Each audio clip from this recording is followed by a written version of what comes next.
Good morning. It is May 7th. This is the Budget and Public Employees Committee. It is 9:39. Madam Clerk, please call the roll. Alderwoman Sanier. Vice Chair Browning. Present. Alderwoman Velasquez. Alderman Devotie. Present.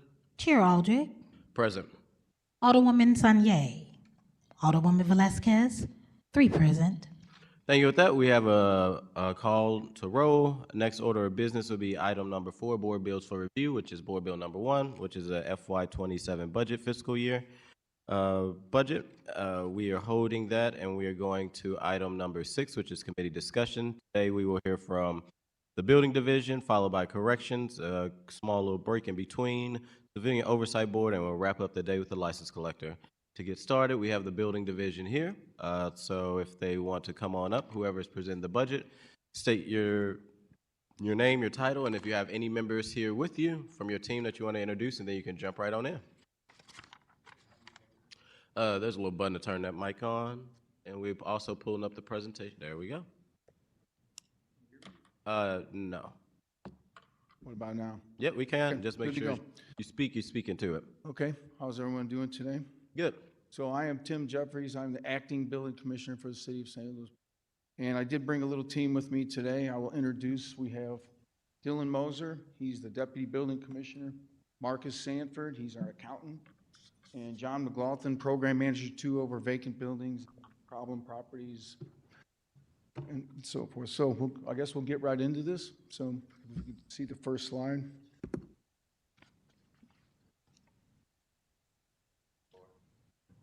Aura.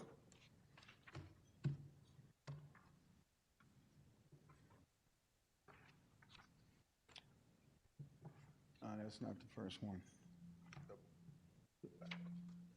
Can you go back one? There you go, the mission. Okay, I will start by just reading this to you, and then we'll talk about our mission. Building Division does enforce the city building code, issues building permits, conducts inspection, demolishes vacant buildings, and enforces the zoning code to ensure the health, safety, and welfare of the citizens of St. Louis. And as a mission statement, that pretty much sums up what we do. There is some things that we do in the Building Division that probably need to be worked on as far as a mission of ours. If you have people are aware of some problems we've had, I think we have a good operations in place, but we probably need to do what we do better, maybe more efficiently as moving forward in the future. So that's, can we go to the next slide? Next slide. Okay, getting into the operations, the overview and the functions. We are broke down into 14 separate sections, as you can see here: inspections, trades, plan exam. A lot of these are to support what we do, which is code enforcement. So we're bound by the ICC building codes is what we adopt. We're on the 2018 cycle now. So when we adopt, the codes are adopted pretty much verbatim, and we change them within the abstract is where you change anything you see in the abstract is only the changes to the code. We don't adopt the appendix unless you specifically adopt it, which we do for the floodplain. I think that's one of the only ones we do. But we also have standalone ordinances like HCD, the cold air, mold, which some of those are more recent. Short-term rental, which is on hold right now. We have a hold on from a judge, and like rental registry. So we get into anything code related enforcement. We take CSB calls too. For that's more property maintenance issues, and which in turn will get you back into the vacant buildings and some of the derelict properties. Okay, next slide, please. All right, we're going to talk about accomplishments. I made a short list. There's probably more than this, but this was kind of short term for me. So we recently installed the pay a credit card system, which is now up and running. It's been there for a little bit. We now have it up and going. But because of the online building permits, which is new, I have that up there, Bluebeam software, I think the online's going really well. It's taken up a lot of probably the in-house credit card system, because you can pay online, you can download, upload plans and whatnot, and that's how we're rolling out for building permits at this time. We also, demolition of derelict buildings. We all know that the city has a lot of vacant buildings, a lot of problem properties.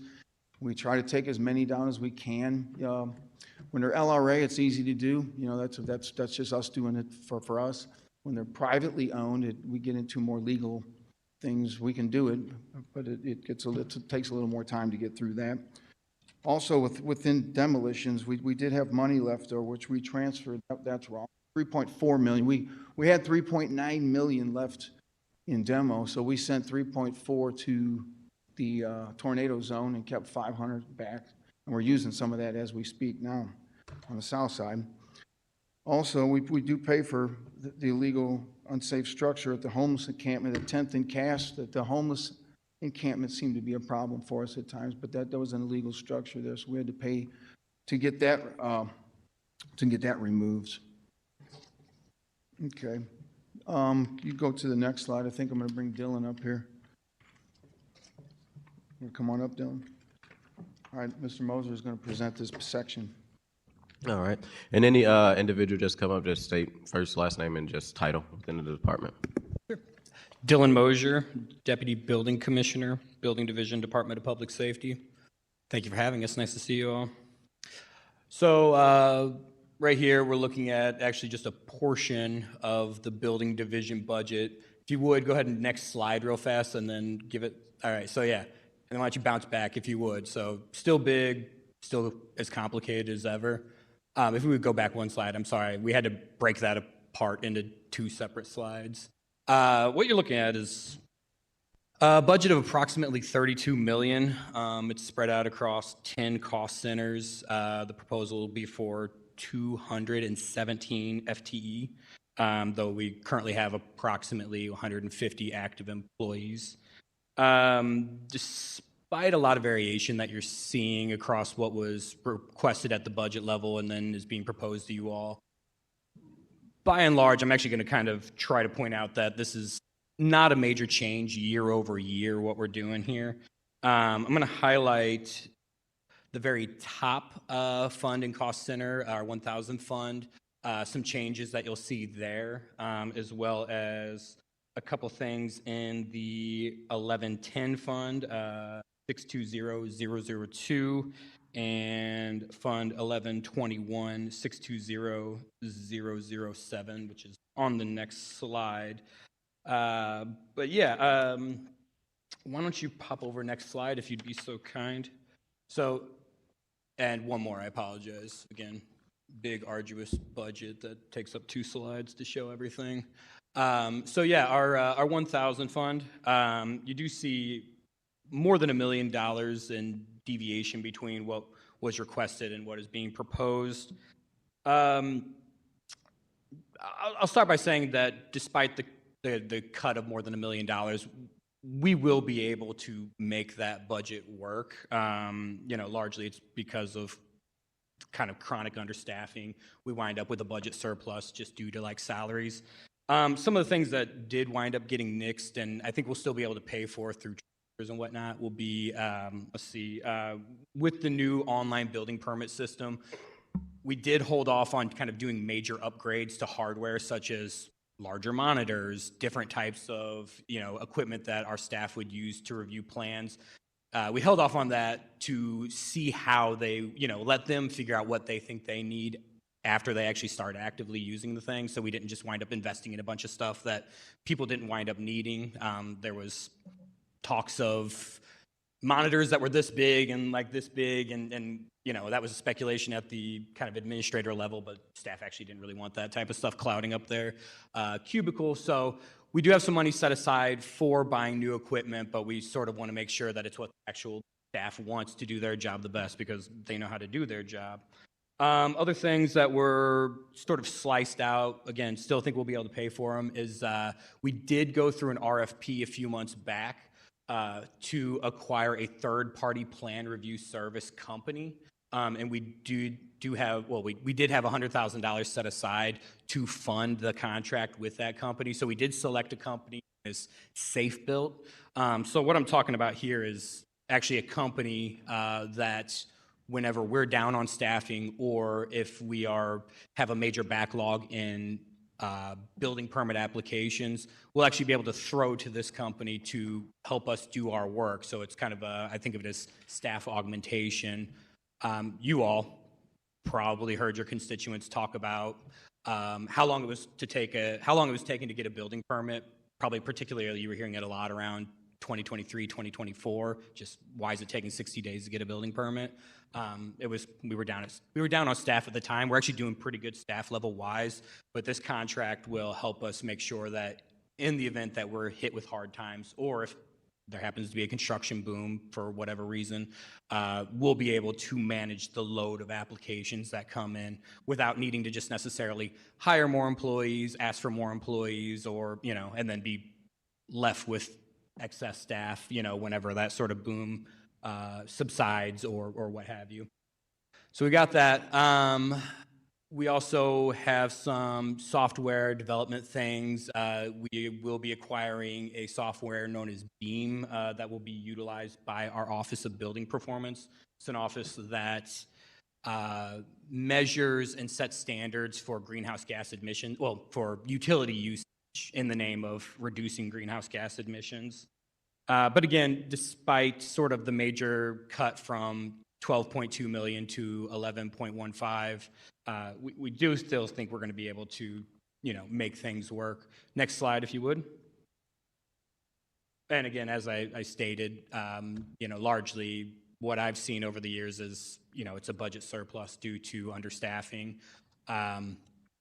Currently, we're at 62 vacancies.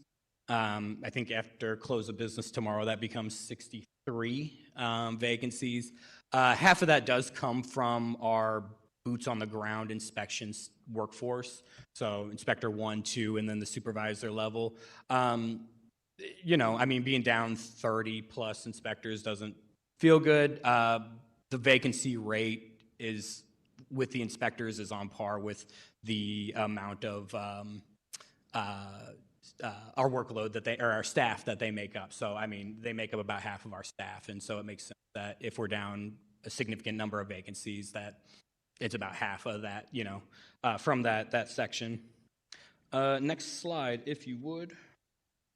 Another major change that you're going to see out of 2 cost centers is just a significant amount of money put in preparation for increasing the number of demolitions that are going to have to occur this year associated with the tornado. So what you're looking at is an additional $3.5 million slated for demolition purposes. Next slide, I will get into some of our strategic priorities for 2027. I'm going to start with new positions that we've put into the TO. The 2 that I'm going to highlight, they are, the first that I'm going to highlight is a program manager for our lead program. The head of our lead program is a program manager 2. The longstanding head of that section retired last year. Part of one of his suggestions in an exit interview that we did with Mr. Carrico was that he suggested that we reinstate a program manager to work under sort of the head. So it's kind of a commissioner, deputy, director, deputy sort of dynamic, just kind of a head person and then sort of somebody to help do day-to-day things and then be available, when that person is away and whatnot. So we've asked for a program manager 1, and that's really something that was reinstated a decade ago. We had this position, somebody serving in this specific role. I wasn't working in the commissioner's office when they decided to do away with that position. I don't necessarily know what the story is. I was a little surprised during the exit interview that they said, hey, we need to put this position back in, because frankly, my thought was, why didn't we talk about that years ago? But we got by, but the new current head of the lead program also suggests that we put that position in. I certainly support it. The next position I'm going to talk about is a customer service manager. This is a completely newly conceived role in the building division as far as my tenure goes. I don't know that we've ever had anybody serve specifically in this capacity. What we're trying to accomplish by hiring a customer service manager, this is a position that would be in the office of the building commissioner, so kind of at that top administrative level. The goal would actually be that they would be a staff member that would be accountable for folks from the community that are coming in asking questions about the fines and fees associated with code violations and things of that nature. I think it's a fair criticism that I've heard of the building division that folks, you know, they've got questions about processes and why they're hit with certain level of fines, and fines have doubled, and now they're faced with a tax sale. And you know, by the very nature of an inspector's job, they are out in the field, they're actively doing work, they're not sitting at a desk available to make phone calls or take phone calls. They've got specific hours that they, you know, send emails and respond to emails. So the purpose of this role, one piece of that is to just kind of add a greater level of accountability. When somebody walks into City Hall, they should be able to find a human being that will be able to answer questions about fines and fees that they owe the city of St. Louis. The other piece of this position's role will be actually to be the building division representative for all matters related to kind of the tax sale process. Over the last 3 to 5 years, there's been a little bit more of an organized cross-departmental effort to sort of talk about and understand what properties are kind of funneling into a system that ultimately results in them reaching a tax sale, or, you know, being put on a tax sale. And there's just been a lot of, you know, biweekly meetings, I think, or monthly meetings, I'm not sure. There's confirming amounts before they're put, you know, out listed on for the sale. There's just a lot of work that's really just bubbled up. We've been kind of making do by throwing additional work at our accounting team, at our assistants in the commissioner's office.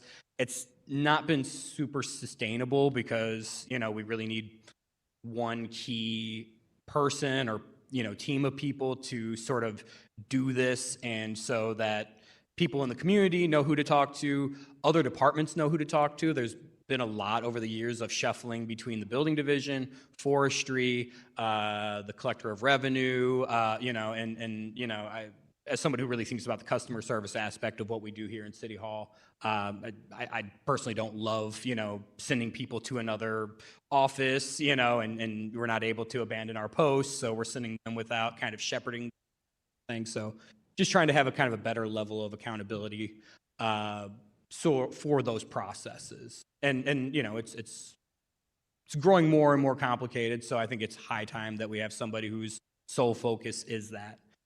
So those are 2 new positions we've requested.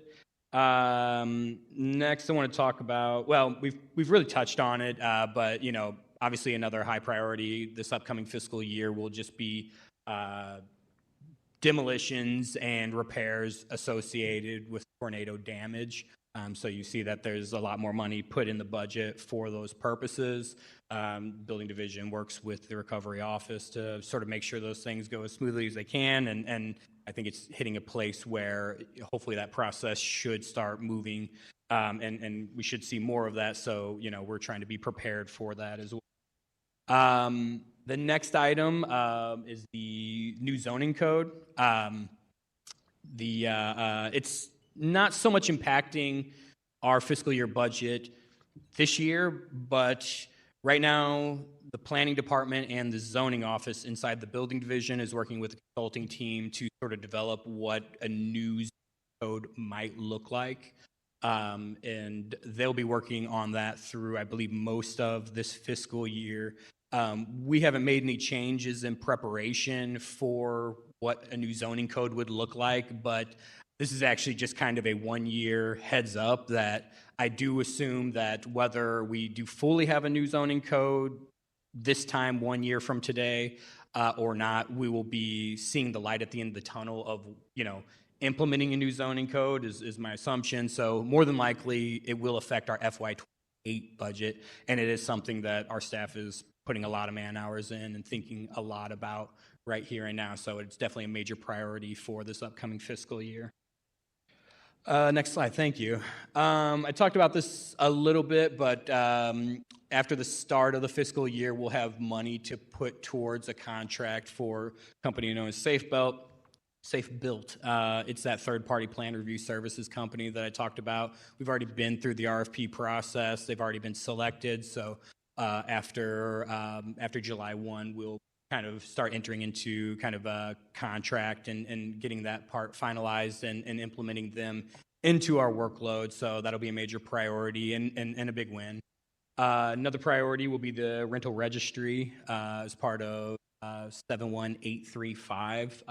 That, for our purposes in the building division, a lot of that will actually just be a tech integration into the residential occupancy permit application process and inspection process. So a lot of that will be just kind of building in new information and data that we're collecting at the application level and at the inspection level. But that is a goal that we're trying to accomplish this upcoming fiscal year.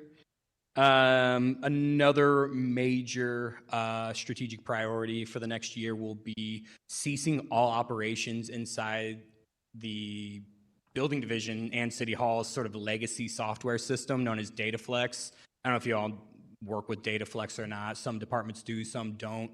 Up until February, we were processing all of our building permits inside a 1989 black screen with green text, hitting a lot of F8, F1 software. And so with the rollout of the building permit application inspection module in our STL City permit system, we've ceased probably 99% of our operations inside that DataFlex software system. There's still a few other integrations that we need to add into STL City permits or elsewhere. So getting off of any dependency of that old antiquated software is going to be a major priority for us. So some of the money associated with software and tech development will go towards new integrations to get things like kind of the more abstract stuff that you don't hear about a lot, like incidental business waivers. It's a waiver that allows businesses to get a business license without having to get a full occupancy permit because they're already operating inside of a building that has an occupancy permit. Just kind of stuff you don't necessarily hear about, not the big sexy stuff like occupancy permits and things like that. So integrations there. And then the last thing I wanted to touch on was as of a few weeks ago, the building division's Office of Building Performance, they entered into their second cycle. It's a relatively new office. It's relatively new legislation. I know you all are aware of it. And it works on, I think, 4 or 5 year cycles, and we've moved into cycle 2. So that's kind of a major milestone.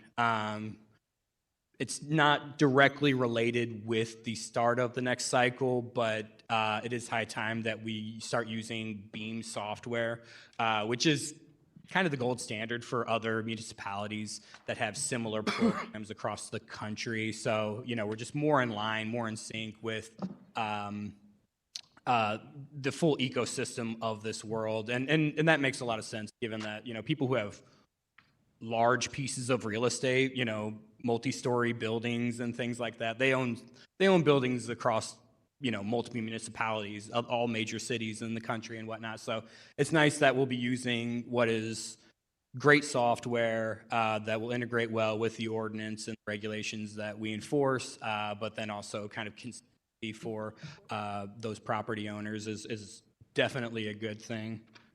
And with that, those are the major strategic priorities that I was wanting to highlight. I'll bring Acting Commissioner Jeffries back up to close us out, and then we'll move into any questions you all might have. Thank you. Thank you. Okay. That was pretty well said. I don't have a whole lot extra to add to that. If you want to just go straight to the questions, Q&A, we can do that. All right, thank you, Acting Commissioner. I start in order of seniority with Alderman Browning. Vice Chair Browning. Thank you, Mr. Jeffries. I just want to start out by saying I've had several chances to communicate with you on several different issues in the ward, and I always appreciate your responsiveness. I think we can agree that vacant buildings, deteriorating buildings, old, just very old buildings are one of the biggest problems in St. Louis. They exist in every neighborhood, and they pose a significant public safety risk to either people that are occupying them or when they're vacant, just to the community. And so in the interest of just making sure that we're taking care of this issue, especially in the wake of a tornado that hit a significant portion of our older housing stock, and also just a lot of vacant buildings that now have become more advanced problems for the people that live next to them. And I want the best for those communities, and I want to make sure that we're not making people live among that. So I'm glad to see that there is more money, even more money than you asked for, in the Demolition Unsafe Buildings Fund under contractual services. So let's start there. You requested $3 million, but the proposed budget is $5.5 million, which I think speaks to the need. But I'm curious. There is a number of funds that have gone unspent in the past, and I'm wondering what is the holdup when it comes to getting that money out the door and getting those demo contracts? Is it contracting capacity? What tends to be the problem? Speaking of the demo money specifically that we haven't spent, Yeah, specifically looking at this, like page 279 of this giant budget we have. Well, I want to start in a logical place, so let me go back to.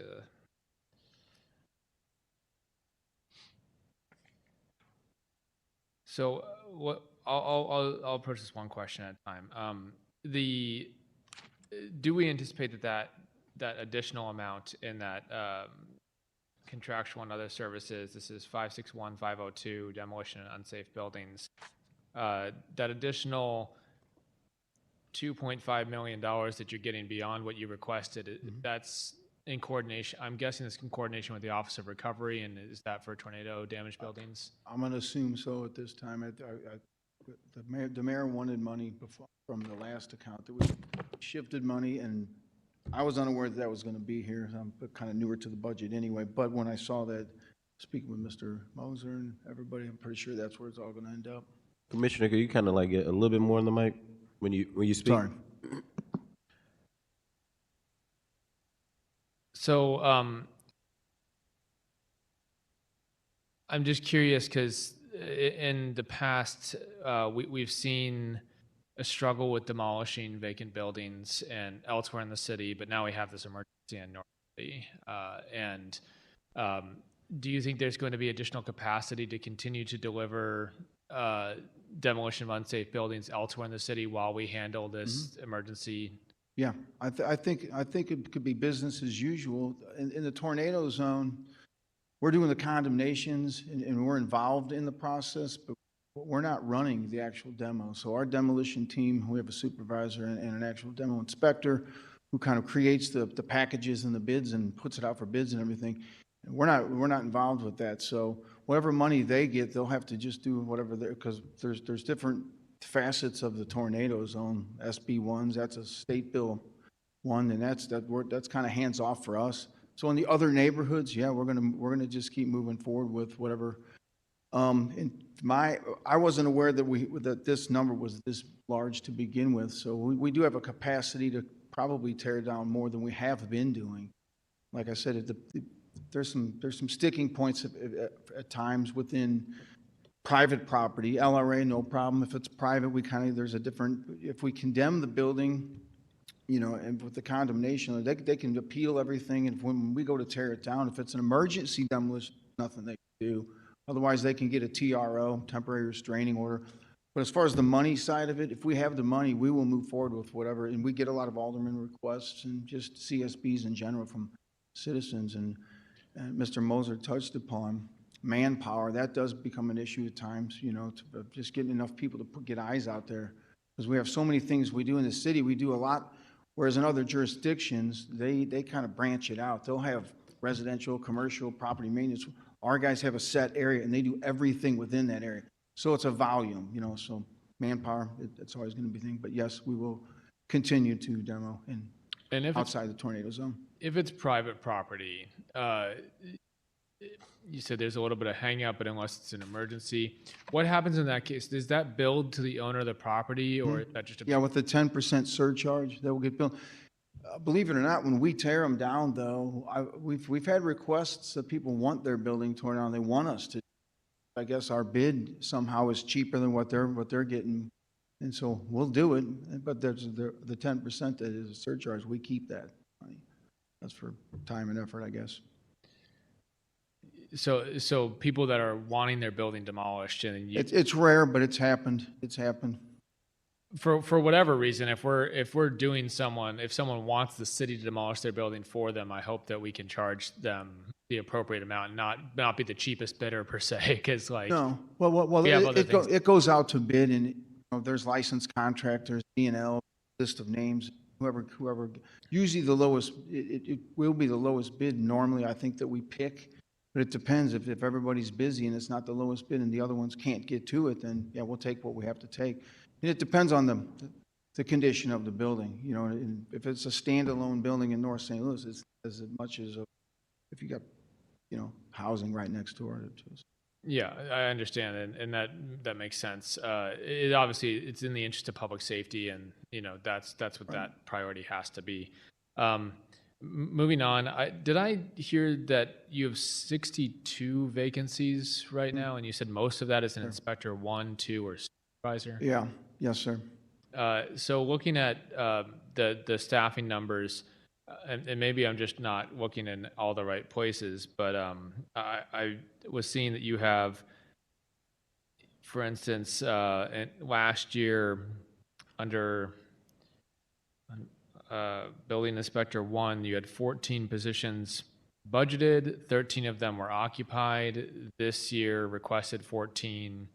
Our proposed budget is for 14. I'm always hearing that we don't have enough inspectors, that that you're stretched thin. Well, we're always trying to play catch up. Every time we get 6 names come to us, we'll do 6 interviews. Well, we want to do 6 interviews. Sometimes 4 people show up and only 2 people take the job. So it's a constant process. We're constantly asking for new requisitions to keep filling. And at that time, then some people leave, retire, or go other places. So you're saying this is kind of a snapshot that might not tell the whole story, that you're constantly dealing with vacancies. What do you think is driving that vacancy? Probably a various number of things. Salary would be one. Starting salary, we're definitely paid lower than other jurisdictions. I think that job study proved that. Maybe conditions, I don't know. We don't really do an exit survey to see why they're leaving, but we do ask them where they're going. We've had people go to different bigger cities, and we've had people go to Spire, go back to the trades. It just depends. Money seems to be the driving issue to me. That's what I hear Is most. it that we're taking them in and training them, giving them skills that then they can take elsewhere that are much more? That's absolutely happened. And are you working with the personnel office to try to make sure we can either offer competitive salaries or other bonuses or other requirements? Because we face this in other things too. We faced it with refuse, right, where we train people and get them a CDL, and then they'd go work for waste management and make twice the amount of money.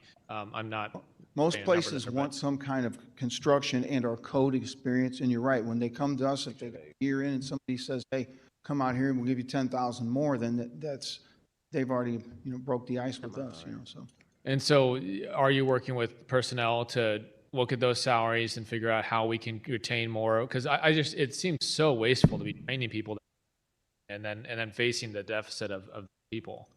Yeah, we're not currently holding, regular communication with them. I mean, Director Light is new, and it seems that new things are happening. But no, we're not currently talking about what you're discussing, which is we bring people in for a handful of years, we give them a lot of education, pay for it, and then they wind up within 5 years going off to, a municipality in St. Louis County or somewhere else. And we would love to have that conversation. And I think that there's a chance for that to happen because I hear a lot of great things about the new personnel director.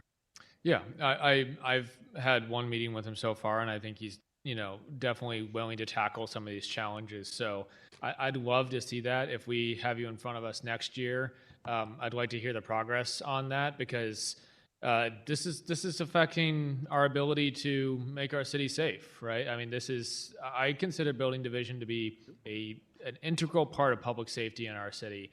Vacant buildings, especially, they become problems in many more ways, but as far as our city is concerned, what they're doing is they're not really paying us taxes, but they're costing us a ton in city service.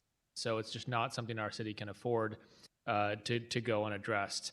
I would say anything that you, Alderman, can do to help us sort of make those discussions happen, we're here for it. Yeah, definitely. Absolutely. And you know, I've been supportive of you in the past. I've tried to get you more money in fines and Oh, yeah. fees, and trying to just direct it, but like, without the inspectors to go out and do that work, the fines and fees aren't as effective as they could be. And so I want to make sure we're doing that. Yeah, and I would say with the customer service manager position that we highlighted, we are trying to set the table for a new environment where, you know, we can be more effective in either, you know, I don't want to use too colorful of a word, of hammering, you know, these non-responsive, you know, absentee property owners or whatever, but, you know, we are trying to set a table where we can be more accountable and sort of have more coordinated approach. But yeah, absolutely. And I will say thank you for all the discussions we've had in the past, and all your support in the past, and really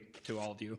Yeah, I think we're moving in the right direction as a city, but sometimes I worry that the building division is being left behind in the discussions, and so I want to make sure that we're bringing you up and modernizing this department, as well as we get a new zoning code and we get you know, all these new services. Speaking of which, I'm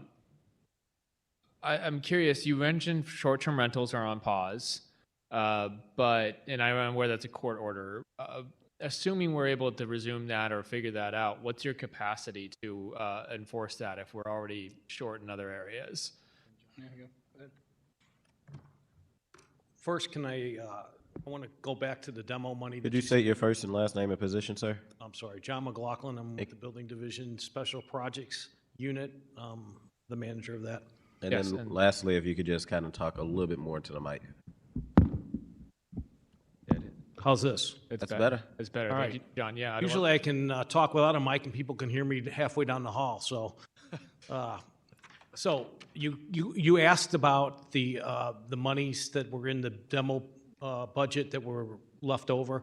A lot of times we have to keep monies, we hold monies back because in case we have a large building that would catch fire, that we would have to do an emergency demolition, we have to have those funds available so we can take those buildings down. So we sort of strategically try to keep some funds behind that we can take those type of buildings down. We've had those issues. The one that was downtown near the Stan Musial Veterans Bridge was one that we had to take down right away. We needed the money, and it was very expensive. It was, That was a warehouse fire. right. Yeah. Yeah. And I think almost every one of us has a large building in our ward that is, you know, I will vacant, speak to that, yes. ready to catch fire, ready to burn down, ready to maybe hurt people, or you know, and I've expressed my own frustrations with the preservation process in this city, because I say that it doesn't preserve anything so much as it says that you can't knock down, and then it just leaves it to nature, and then it just hurts the community. And so I can just think of probably a half dozen buildings in the 9th Ward alone that are just waiting to catch on fire. And I hate that for our fire department, and I hate that for you guys, because then you have to leave a bunch of money unused so that we can knock it down if it ends up in that situation. This just seems a really inefficient system, and I'd love to help you out, figure out how we can make this better. I really think the city ought to be, we have a limited number of buildings, we have a set number of land in this city. I think we ought to be identifying what we want to save and doing what we can to save it, and then knocking down the rest. Can I speak to that as soon as I answer your question about Please do. short-term rentals? Yeah. So we do have, the short-term rental ordinance would be under my special projects supervision. We do have the manpower in that in that unit. We have 2 inspectors right now. We had 3. We have 2 inspectors, and we have a supervisor, and I am the manager of that special projects unit. At the current, since we're on hold with that process right now, we have sort of farmed out those inspectors to do area inspector duties. So once that comes back into play and we get the green light, they will go back to their duties with regards to the regulation of short-term rentals. Okay, so there will be capacity. Yes. Okay. But I also heard that we're contracting out permit review. Is that this build, what is it called again? Safe build? Safe build, yes. That's permit review that's being contracted out? That will be for plan review services. So you see construction documents. We have a staff of, I think, 4. We could have as many as 6. These are licensed architects and engineers or folks who have similar expertise in that area. So they review just standard construction. The need for that contract was long lead times to approving building permit applications just simply from staffing issues. Just had really, from my perspective, we had somebody reach retirement age, somebody who retired around the same time as Frank Oswald, the former building commissioner, and then somebody actually passed away. So we just, for whatever reason, the stars aligned. We were left with only 1 plan reviewer at one point. So that contract, I view that as kind of a tool that will keep mostly in the toolbox. It's not so much related to short-term rental or anything like that. But in the event that we fall on hard times where we're having trouble keeping up with the building permit application flow that we're receiving, we'll have a whole other team that we can throw it to who will know our codes and everything and be able to help our staff. So it's When was that you were down to 1 permit reviewer? Gosh, when I was making the presentation, I was really thinking about the transition from about 2023 to 2024. But I don't know. Everything's a blur. I'm trying to remember. It was actually right around. If you could speak into the mic, sir.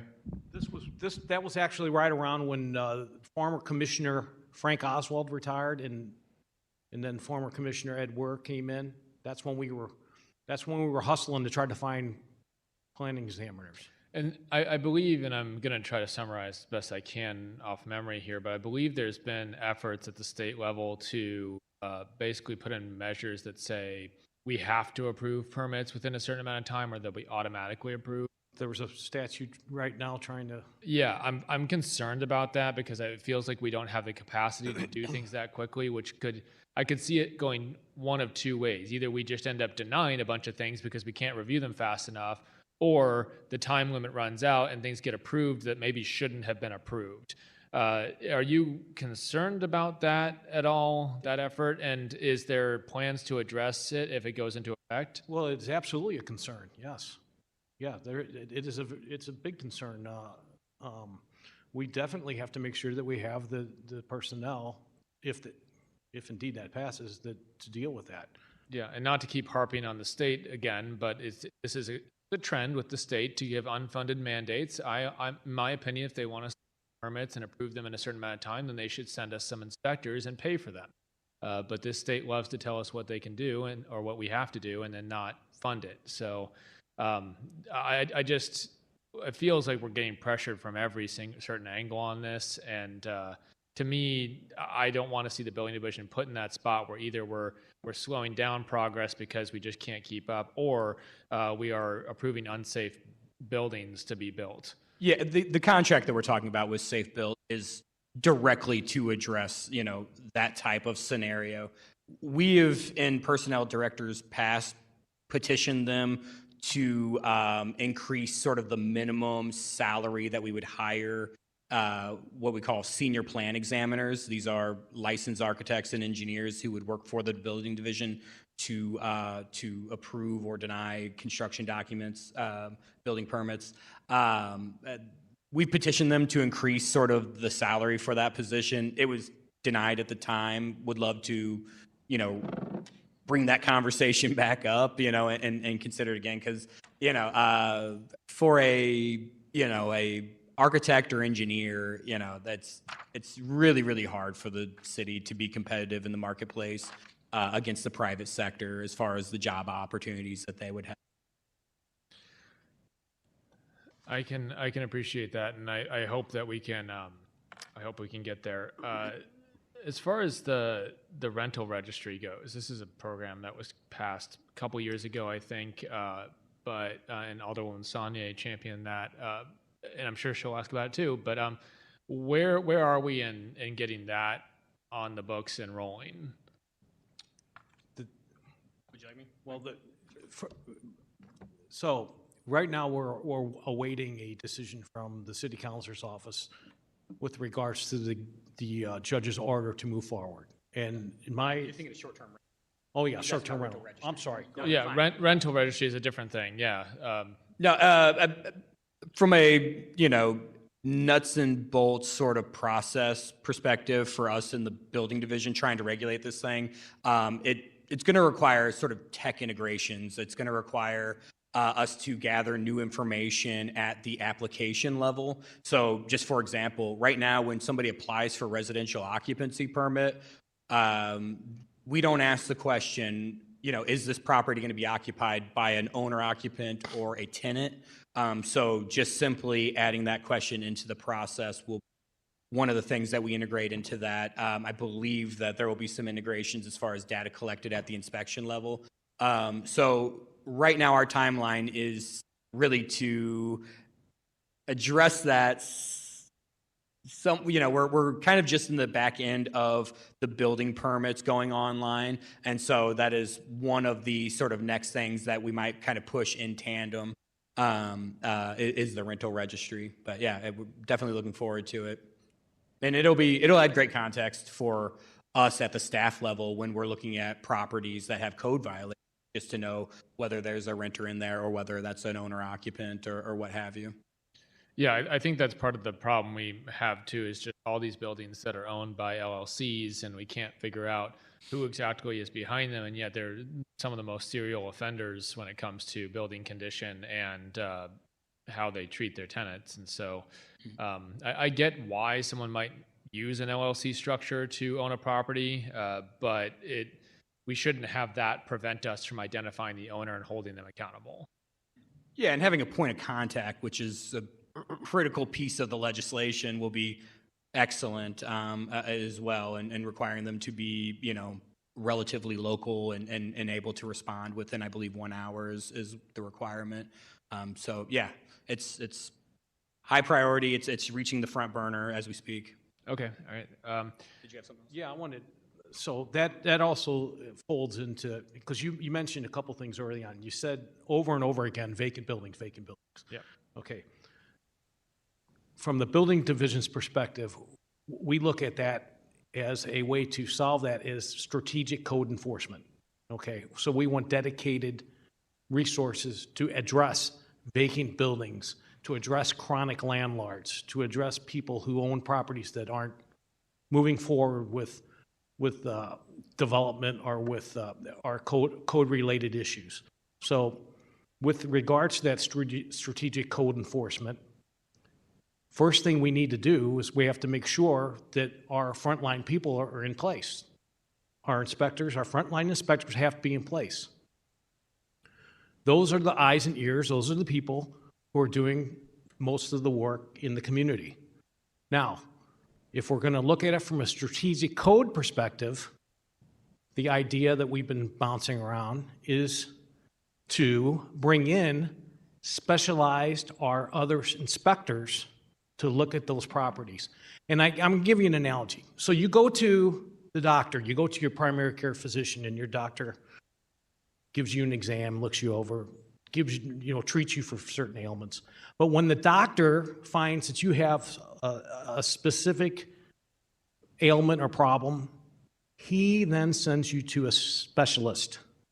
Well, that's what we're looking and trying to do. We want to send those type of vacancy issues, those type of code-related behavioral issues to a specialist, to an inspector who would be in charge of that problem, that property, from start to finish, to an inspector who can then work to bring all that information together with regards to a chronic problematic property owner or landlord.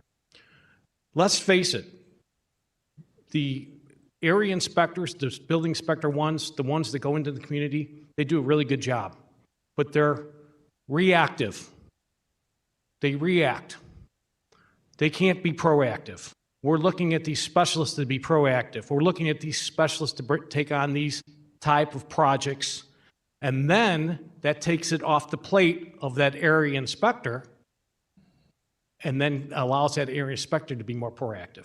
So it's a win-win. Now, in order to do that, we have to have those frontline inspectors in place. And then we need to find the money and find this funding to fund the 3 specialized inspectors. We already have a supervisor that has a background in dealing with problematic landlords and problems. He's in the special projects unit. Alderman Aldridge, he works the parking lots. He just started that. He has been putting a lot of pressure on the parking lot owners with regards to the ordinance that you guys have passed. It's all in the early stages right now, and we're getting a lot of good positive feedback from the owners themselves because they're tired of the renegade parking lots that are just doing what they want without following the ordinance. But we need people like that have the time to go out and start a project from start to finish. So those vacancy problems that you're talking about, those inspectors would be the ones that would be in charge of that. And those are the people that we're currently struggling to keep hired. No. The frontline people are the ones we haven't filled yet. Those are the ones we have to fill before we can think about the strategic enforcement aspect of this. What's being done to fill those? Well, I'm sorry? Well, you're saying we really need these frontline, but what's being done to fill those positions? So we're trying to do some interviews, do some hiring. We have a requisition. Usually they give us 6 names. We need really more than 6 names at one time. Like I've mentioned before, for every 6 people, it seems like we retain 2 people, and we hope they stay. So we're trying to get the hiring process. But what he's speaking to is we want seasoned people that know what they're doing with these problem properties, because it may be vacant and there's no one there that day, but we have a lot of homeless population going in. We have, the drugs and whatever else is going on in these buildings. So we want people that know what they're doing. The district people is the ones we're trying to fill first, but then we'll build that unit, having the money funded, have that unit, have 3 seasoned inspectors. We'll probably have a central corridor, a south and a north, so break it up, something like that. But getting the district people in place, right now, Ms. Sonier's ward, we had somebody quit. Her last day is Friday. There's only 1 inspector in Ward 7.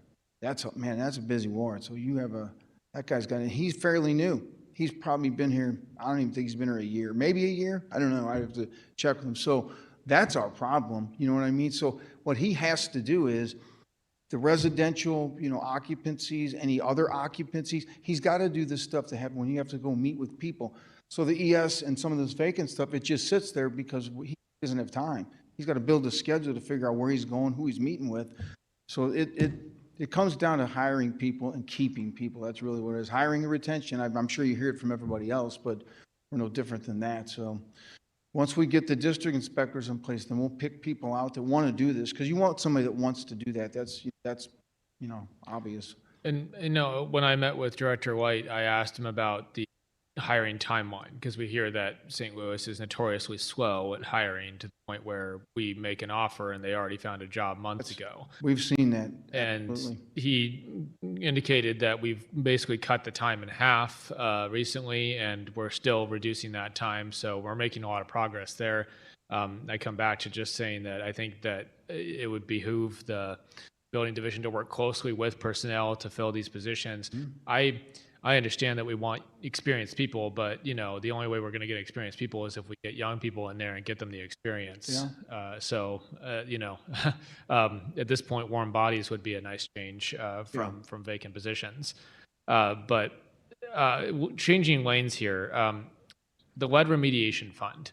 We have struggled to expend the allocated funds from this account for a number of years now. What are the primary barriers that prevent us from being able to implement that program? As With it's- the lead remediation, yeah, I don't know a ton about it. I know that's one of the jobs we just filled was the manager 2 position, and like I think Dylan mentioned, the manager 1. I think maybe not having that other position that we're now putting back into the field was causing issues. It was breaking it up, and they were slow to get things done. Again, that I can't guarantee, but that might be manpower also, because we did have a lead inspector who's now a building inspector. He moved down, is on the North Broadway campus up at Broadway and Palm Street. So I don't know a lot about it. My guess would be maybe manpower, but maybe a slight mismanagement because we didn't have that extra position that was always there. And then two commissioners ago, he took it out for some reason, and then we're putting it back in. So we just need more efficiency in that. so like under the lead remediation fund though, for instance, like computer and tech system development, we had $260,000 budgeted in FY26. None of it was expended. At least none has been expended so far. We're not done yet. But we're rebudgeting the same amount this year, and I'm just wondering, like, what's the holdup on spending some of these I funds? can't answer that, but I can get you an answer. Okay, I appreciate that. Can you to it answer? a little Okay. bit. Okay. You're on 274, is that correct? Yeah. Yeah, you're speaking to the 260,000. Yeah. So we have a contract that stipulates we can spend up to, I think, it's somewhere in the ballpark of 1.3 million. As I've always understood it, we have to have that budgeted year over year. That's how it was explained to me in years past, in order to engage that contract, I suppose. We don't necessarily, that's improving our STL city permit system is ostensibly what it is. That's at least the lion's share of what that would mean. We don't necessarily have the capacity to put that many integrations into the system year over year, just because it takes staff training. It takes sort of, you want to monitor the development of things. That specific line item, I actually, would advocate that we could probably be more strategic with that number, but it was always conveyed to us that we have to have that number in place because we have a contract that says, we can spend up to that much. It was one of the problems that former Commissioner Oswald was actively wrestling with around the time of his retirement, and I sort of made it somewhat of a pet project to sort of figure it out. So one of the first years, I believe it was FY23, that I was involved with the budget, was making sure we had the right amount of numbers to make sure that we were able to engage that contract. So there's that one. It doesn't speak to the whole thing that you're asking about, but that So one's- this money's not going spent, so is it just reverting back at the end of the year and going into our surplus, or? that's my understanding. And similarly, on the next page, 275, you can see there's a line that you referenced $1.3 million, major projects, contracts and services. Last year was adopted budget of $1.3 million. None of it was spent. We're rebudgeting the same amount this year. It's worth noting that FY25 also had $1.3 million. So it just doesn't seem like we keep putting $1.3 million in this, but keep not spending it. So what is the holdup? Yeah, I mean, I'll say this, it's not the best excuse. We're in a tough position trying to prepare a budget without, that this process started with a commissioner that was starting to retire. So I imagine from his perspective, he probably didn't want to change things too much year over year. We also don't want to rock the boat too much because we're going to have a new boss at some point who will be our strategic leader and whatnot. So some of these numbers might be being carried over. I don't necessarily know the story behind that line item, but that's been part of the philosophy that we've used is to, if it worked last year, we'll carry it over this year. I mean, I would be happy to help coordinate meetings to have a kind of more in-depth conversation about these things and whatnot. Yeah. Similar note on page 283. We, again, under lead abatement, we had $173,000, $173,420 for 5 lead abatement workers. It doesn't look like we ever filled those positions. Have we made progress in that program, filling those positions, or what has really prevented us from implementing that? Yeah, couldn't speak to it right now. I mean, it might be worthwhile even asking, what level of staffing do we need for the program? I've never worked directly on things related to the lead program. The one thing I've consistently heard is that we've made great strides in our city to get rid of, unsafe lead conditions inside the housing stock of the city and whatnot. If you think about it that way, theoretically, there could be a point where you would eradicate all of the unsafe lead in all of the buildings because the city isn't growing, geographically or anything like that. So, yeah, I know that's kind of a non-answer, but again, would love to have a forensic conversation, with the actual lead team about what the true. Okay, and the last thing I'm going to ask about here, because I do want to give my colleagues a chance, and I'm just taking up all the questions. The page 279, the public safety sales tax 2 fund for building demolition. I think I think you've detected the trend here. There's $2.244 million budget in FY26. We've spent $0 of it. Is this a result of not knowing what's been reimbursable via FEMA, or like what is the holdup on spending? I know there's just immense demolition needs in the city right now, and that money's just not moving. Is that due to confusion with federal government stuff, or like what's the issue? I think that is part of it. The way that I see the interplay between the recovery office and the tornado response and the division is that the recovery office is trying to make the most out of available money, which ostensibly means taking the full slate of demolitions that need to occur and figuring out how to spend federal and state level money first before we rely on the city money. So, each individual demolition, it's essentially, can we spend out of this bucket? Can we spend out of this bucket? And the city budget being sort of the bucket of last resort, which we know will require a massive amount of money. So, I mean, I think what the Spencer administration and the building division is gearing up to do is be prepared to spend a lot of city funds on demolition. Okay. So Marcus, the accountant, just advised me that we did spend that money. We gave it to SDLC. SDL recovers. So that was allocated. So it went to the recovery office. Yeah, and that's why I think when we're looking at the demo money, when I was speaking of it earlier, why it's so high, we're getting a lot more than we're even asking for. That's where a lot of it's being held back to go to. Because I don't know where they're coming up with their money from the state and FEMA and our state SEMA, but we have to have some in our budget just to keep it rolling. So. Gotcha. Okay. And the last question I have is there's a line on that same page for security. It's $750,000. What's that for?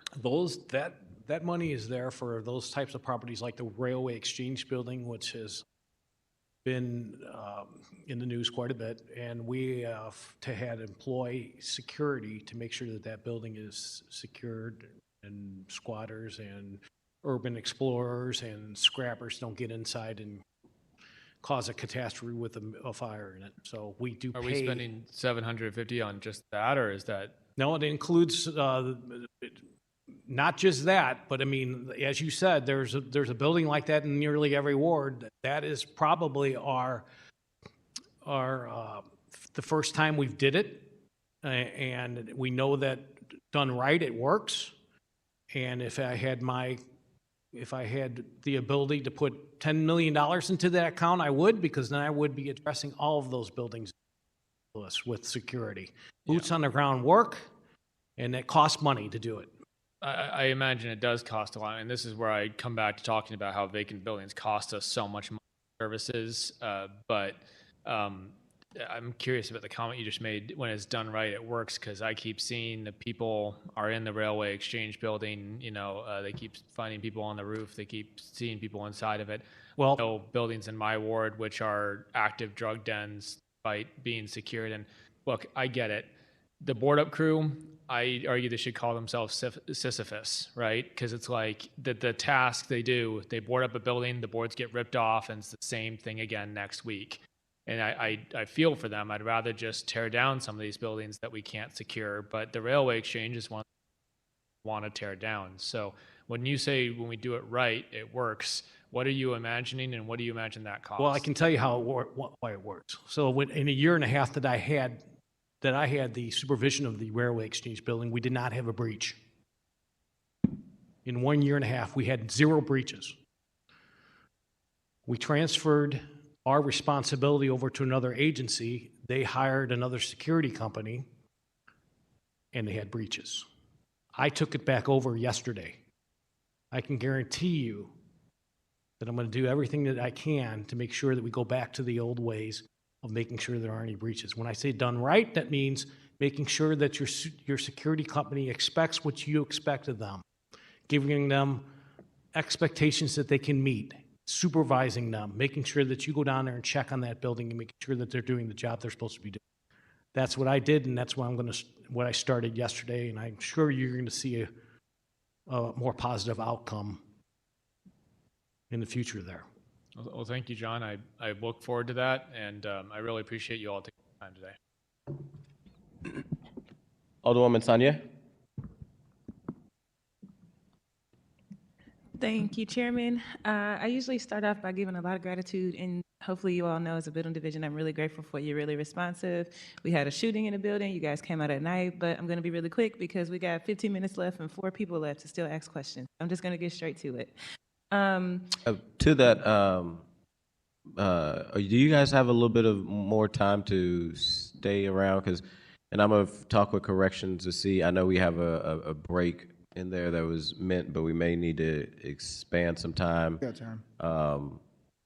So that we can, I know the building is very, it's important to a lot of folks up here, so it may eat into the corrections time, but we'll come back there and figure this out, but don't feel too limited, Alder Lady, so thank you. Thank you. My first question is just really specific to actually some of the questions you just answered about the Inspector 1 positions. Is there currently a list of qualified candidates sitting with the personnel department, or how is your process going for hiring for those roles? Yeah, there's a list.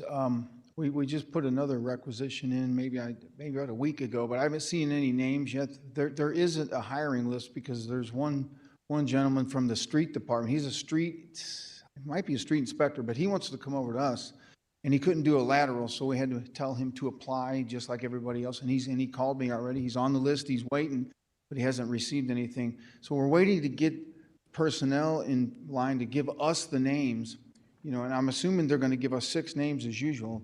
I'd like to ask for 12 names, because, like I said, for every 10 or so people, we only retain 3 or 4. So the more names we get to do the interviews, the more we can get on board and get the inspector ones. And also, we have a person from the airport where I think I can do a lateral transfer of him, and I would like to put him in Ward 7, in your ward. He's been around for a little while, but he'd work out fine. So there should be a list. Yes, that's the answer. For the turnaround times for approving and denying the various permits, which you all do, building permits, electrical plumbing permits, mechanical permits, housing conservation, do you know what is the timeline for getting those reviewed? It varies. It really does vary. And again, we'll go back to manpower. I think in the trades, which is MEP, mechanical, electrical, plumbing, mechanical seems to struggle the most. They're kind of understaffed, and they do their own plan review. The supervisor does the plan review, MEP, and he's in the streets all the time because they're behind, as a lot of people are. So when he goes out to the street to do mechanical inspections, he's not left behind to do any plan review. So if he gets to it 3 days a week, then that's what happens. But as far as our side of it, building permits, it depends on what it is. It really does vary. Small permits, fences and decks and porches are quick. Bigger projects, bigger time. That's just kind of how it works. Go ahead. Yeah, a great number of smaller residential level projects are approved in one day. They're approved over the counter. People come into room 425. They sit across the table from a staff member with the building division, and they get a permit on the spot, whether that means they've got perfect plans ready to go. We have some supplemental materials that they use so that they don't have to draw what a footing needs to look like, and they know specifically what a footing needs to look like. So a great number of applications are approved same day, permit issue same day. Related to what you're asking about, with our new integration with permit online system, we have started collecting data about what the timeline of an approval looks like from application to permit being issued. Because, you know, an architect designs a project, they may have some flaws in it. We give back revisions and say, we can approve you if you do X, Y, and Z. Otherwise, we'll have to deny you, and there could be an appeal process for that. So we've started what we call like a chess timer. If you've seen people play chess, where they, you know, they make their move and hit the thing, and then the other guy or gal, they have some time to think, and then they make their move and they hit their thing. So the interesting thing that I would hope to be looking at next year is how much time an application takes sitting in the ballpark of the applicant, meaning the applicant needs to make a revision to their proposal design-wise, because that I know from experience that sometimes takes weeks, months, that sort of thing. So we're doing a lot of interesting stuff to collect data on that. More to come on that one. One of the other big things that causes a permit to take a long time to be issued is our zoning code. And as we talked about, we're working on developing a new zoning code. So one of the chief goals of that process is just to reduce the amount of zoning variances required across the city, because it is a god-awful, a lot of projects have to be approved through zoning variance. And that process takes a minimum of 6 weeks. When you're down on staff, it's going to take more than that. If there is a contention in the project and it winds up taking multiple hearings and whatnot because things have to be continued, or there's negotiations that occur, it takes even longer. So we got long lead times right now for variances, and we're hoping to just do away with a lot of the variances even needing to be required, because we'll have a zoning code that is from 2027 as opposed to a zoning code that's from 1957 or whatever, 47, whatever year zoning was initially implemented into the city, and then all these little Band-Aids through legislation have been put on it. And that is a great segue to my next question, which is just in regards to the conditional use hearings and our zoning variance hearings, about how long does it take for someone to get those right now? Yeah, right now, I worked in the zoning office for about 7-8 years or so. That's where I started with the city. You know, rule of thumb is that it is a conditional use is 4 to 6 weeks. A variance is 6 to 8 weeks. That's what we would tell developers when they just cold called us to just kind of get a sense of things. My guess is it's probably about 30% more than that, because I do know the lead times. I'm sorry, I didn't ask the zoning team. Like, I could normally just say, hey, if I applied for a variance right here, right now, what date would I get? And that could tell us the answer. My guess is that if I applied for a variance right now, I'd probably get a hearing in July, would be my guess. But that is a guess. I'll just throw that out there, but just to give you a sense of things. In regards to the rental registry, it was lovely working on that together. Appreciated getting to pass that legislation. You said that you needed to work on incorporating some questions into some of our processes and some technology. Is that technology that you need to do that in this budget that is in front of us, or do you have a timeline of when those questions will be incorporated into our processes? Yeah, money is in the budget for those integrations. We've already met with our contractor and plotted out what that would look like. So when we do those types of integrations, we literally hand over the legislation. We get their take on sort of what would putting this enforcement into our workflow look like. They've developed some preliminary materials on what it would look like. So the goal will be, I don't have an exact time frame now, but the goal will be that soon we actually sit down, have the initial meeting of, you know, this is what it looks like, and we develop sort of the actual particulars of that, and then we would execute the transaction for that implementation to occur, and then they would begin developing it. But you don't anticipate a situation where you wouldn't have, you anticipate that you'll have all the money you need, the financial resources for whatever technology you might need. You anticipate that this budget has that? Absolutely. More than enough, yeah. And you can't give an exact timeline, but do you think that it's in the next 6 months you'll be able to, these questions will be a part of our processes?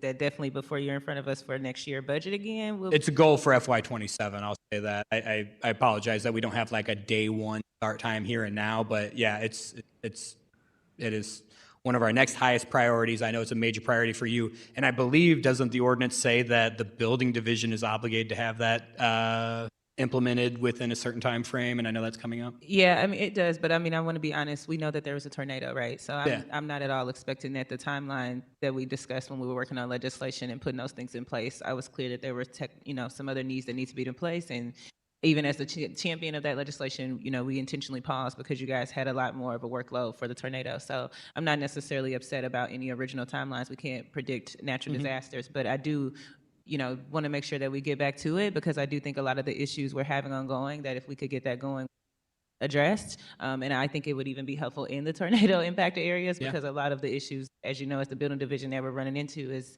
just the parcels, and that they're not all owner occupied. Some of them we're not even sure exactly who the owner. So I just wanted to raise that as something. It would have been fantastic to have the rental registry stood up. As soon as the legislation was passed and have it in place when the tornado came through, that would have been excellent information for us to provide better services to people in the darkest moments of their lives.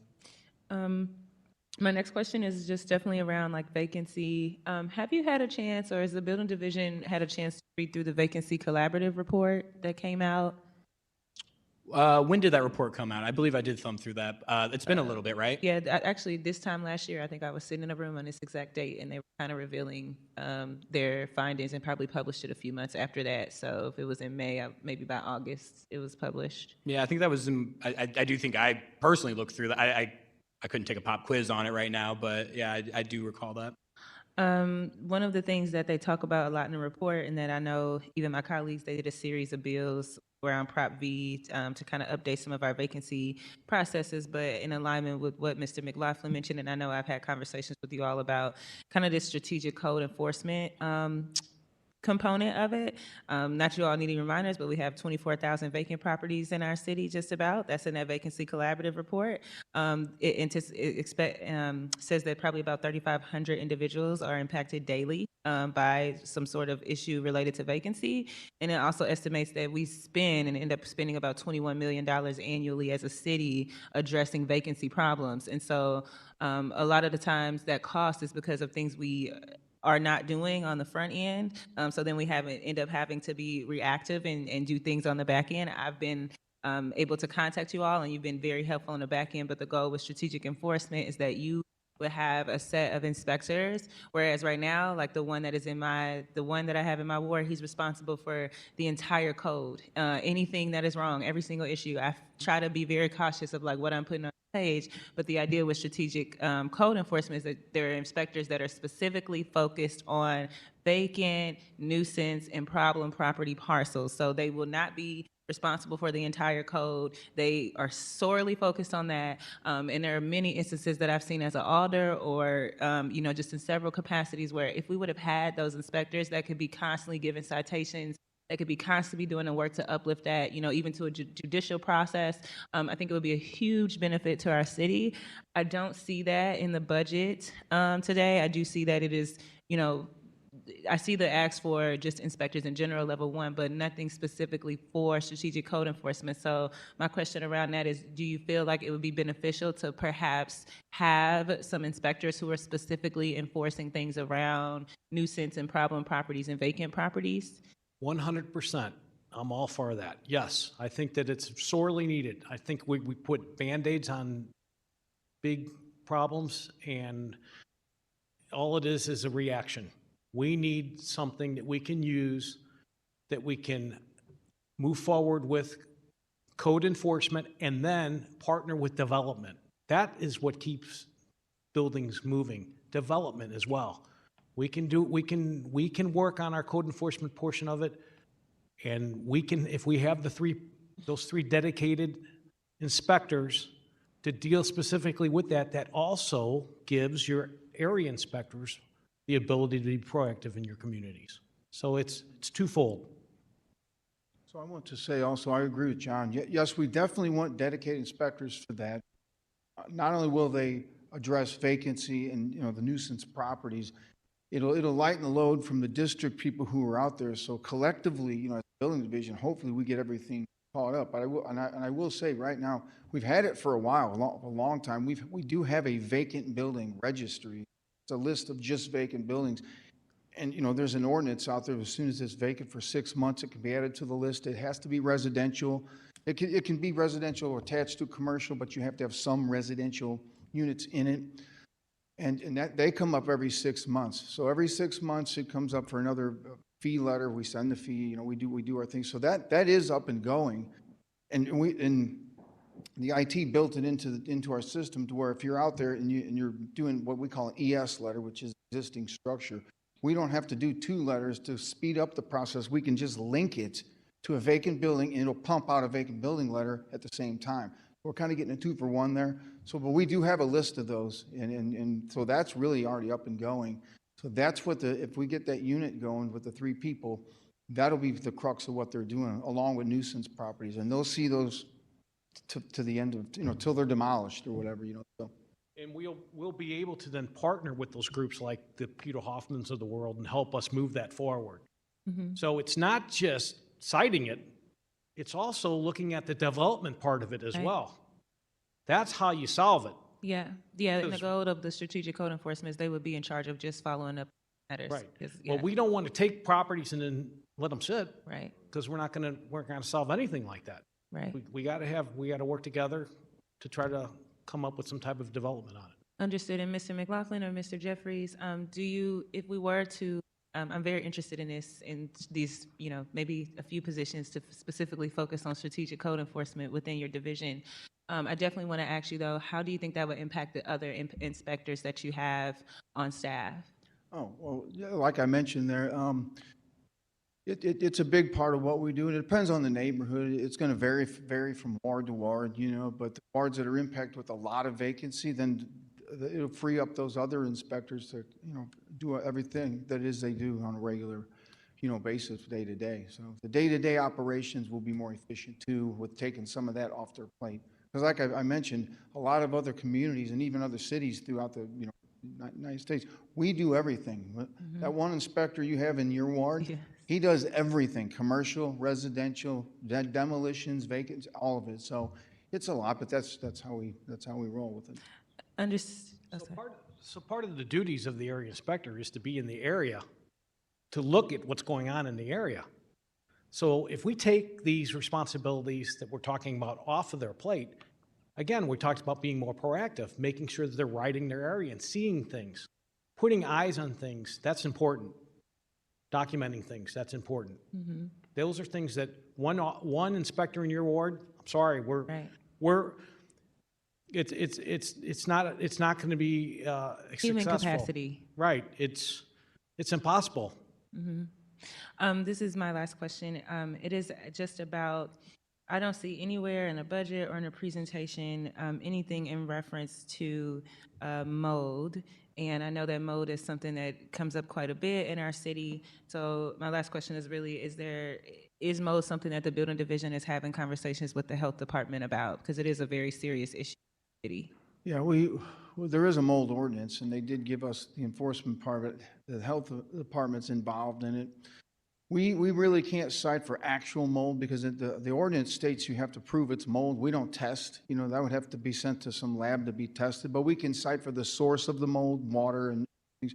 And we do have a mold violation that we just loaded into the STL city permit system. So we can cite for it, but we can't prove, you know, that the mold is a tricky one. It's always been kind of, You saying because it's hard to, you guys need some specific equipment or some sort of tool to verify if it's mold? well, that's a whole nother ballgame. That's really, that's a specific training with equipment, and you have to be certified to do all that. Would that usually be a health department function? To me, I thought it was in the health department, but they're giving it to us. They're giving us the enforcement of that particular ordinance is what they're doing, so, Okay, thank you. okay. Alderwoman Velazquez. Thank you, and thank you, Acting Commissioner Jeffries and Mr. Mosier and everybody else from the building division here. I'm going to try and keep it short.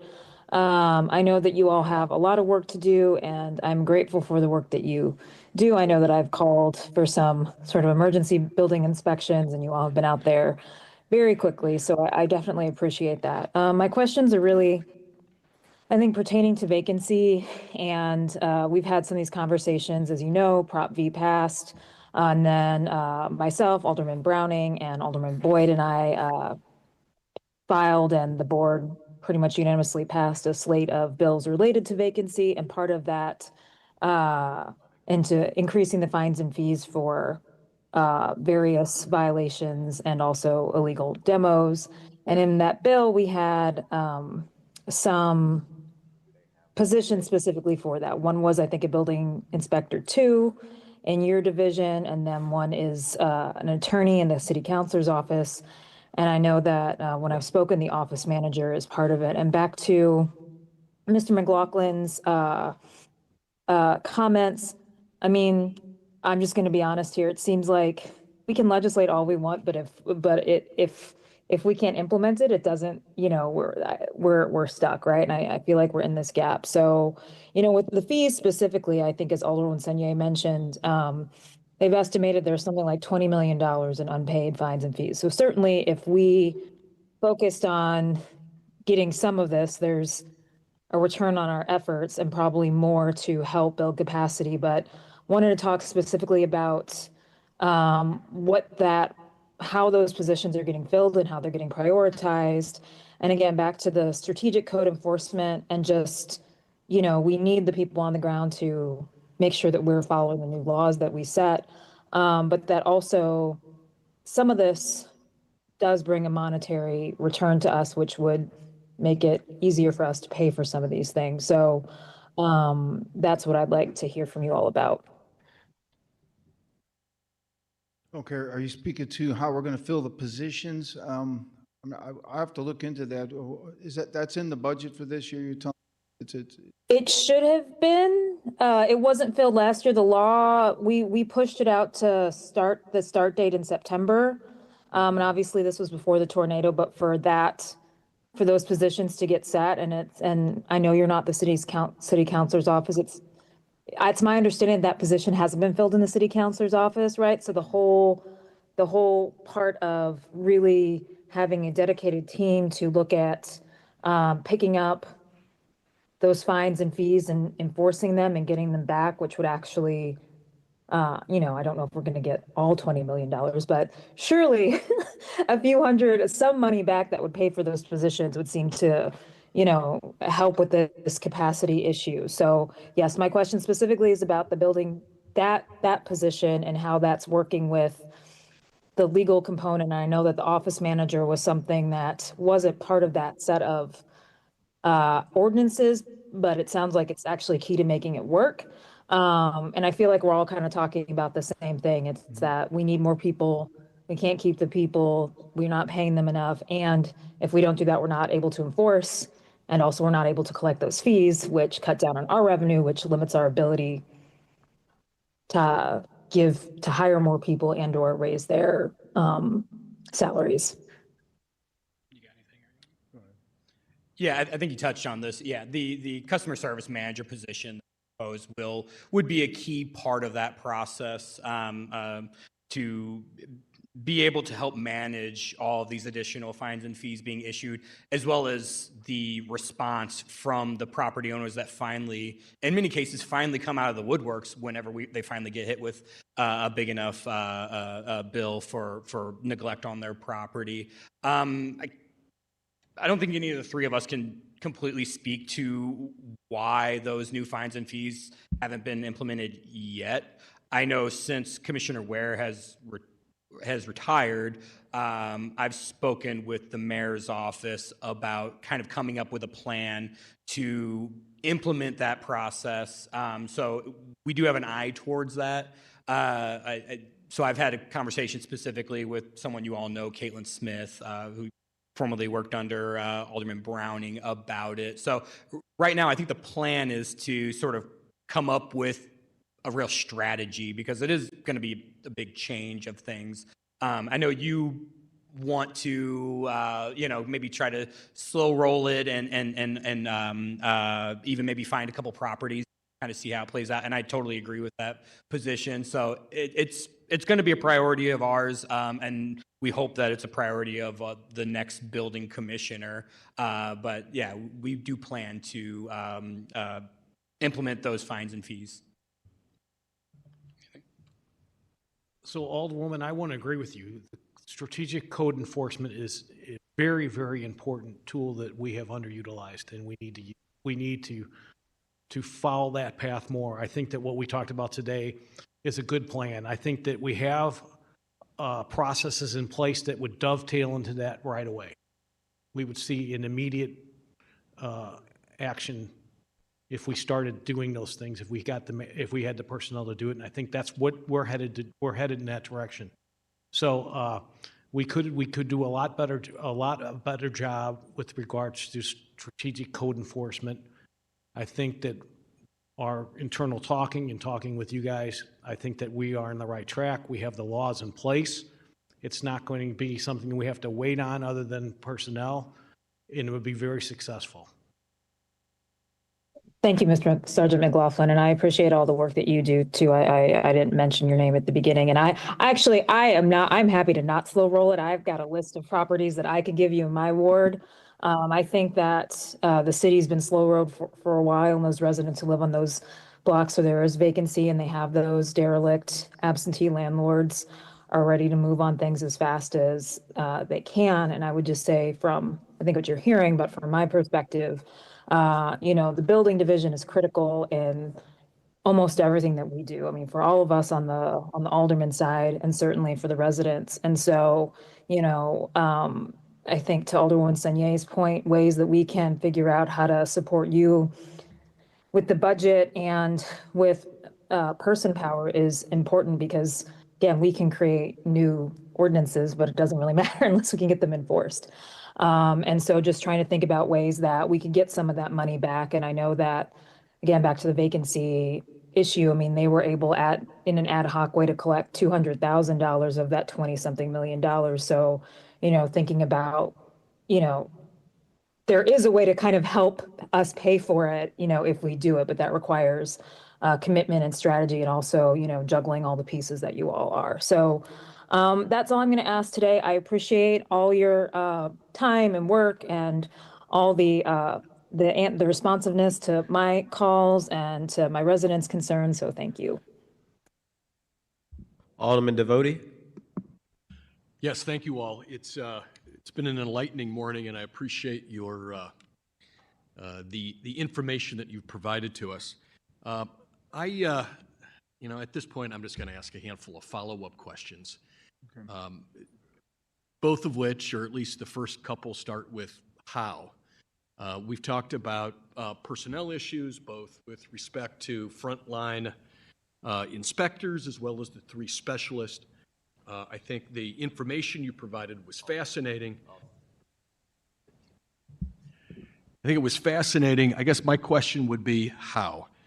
How do we get those people in place? And then once we have them in place, how do we keep them in the employment of the building division? How?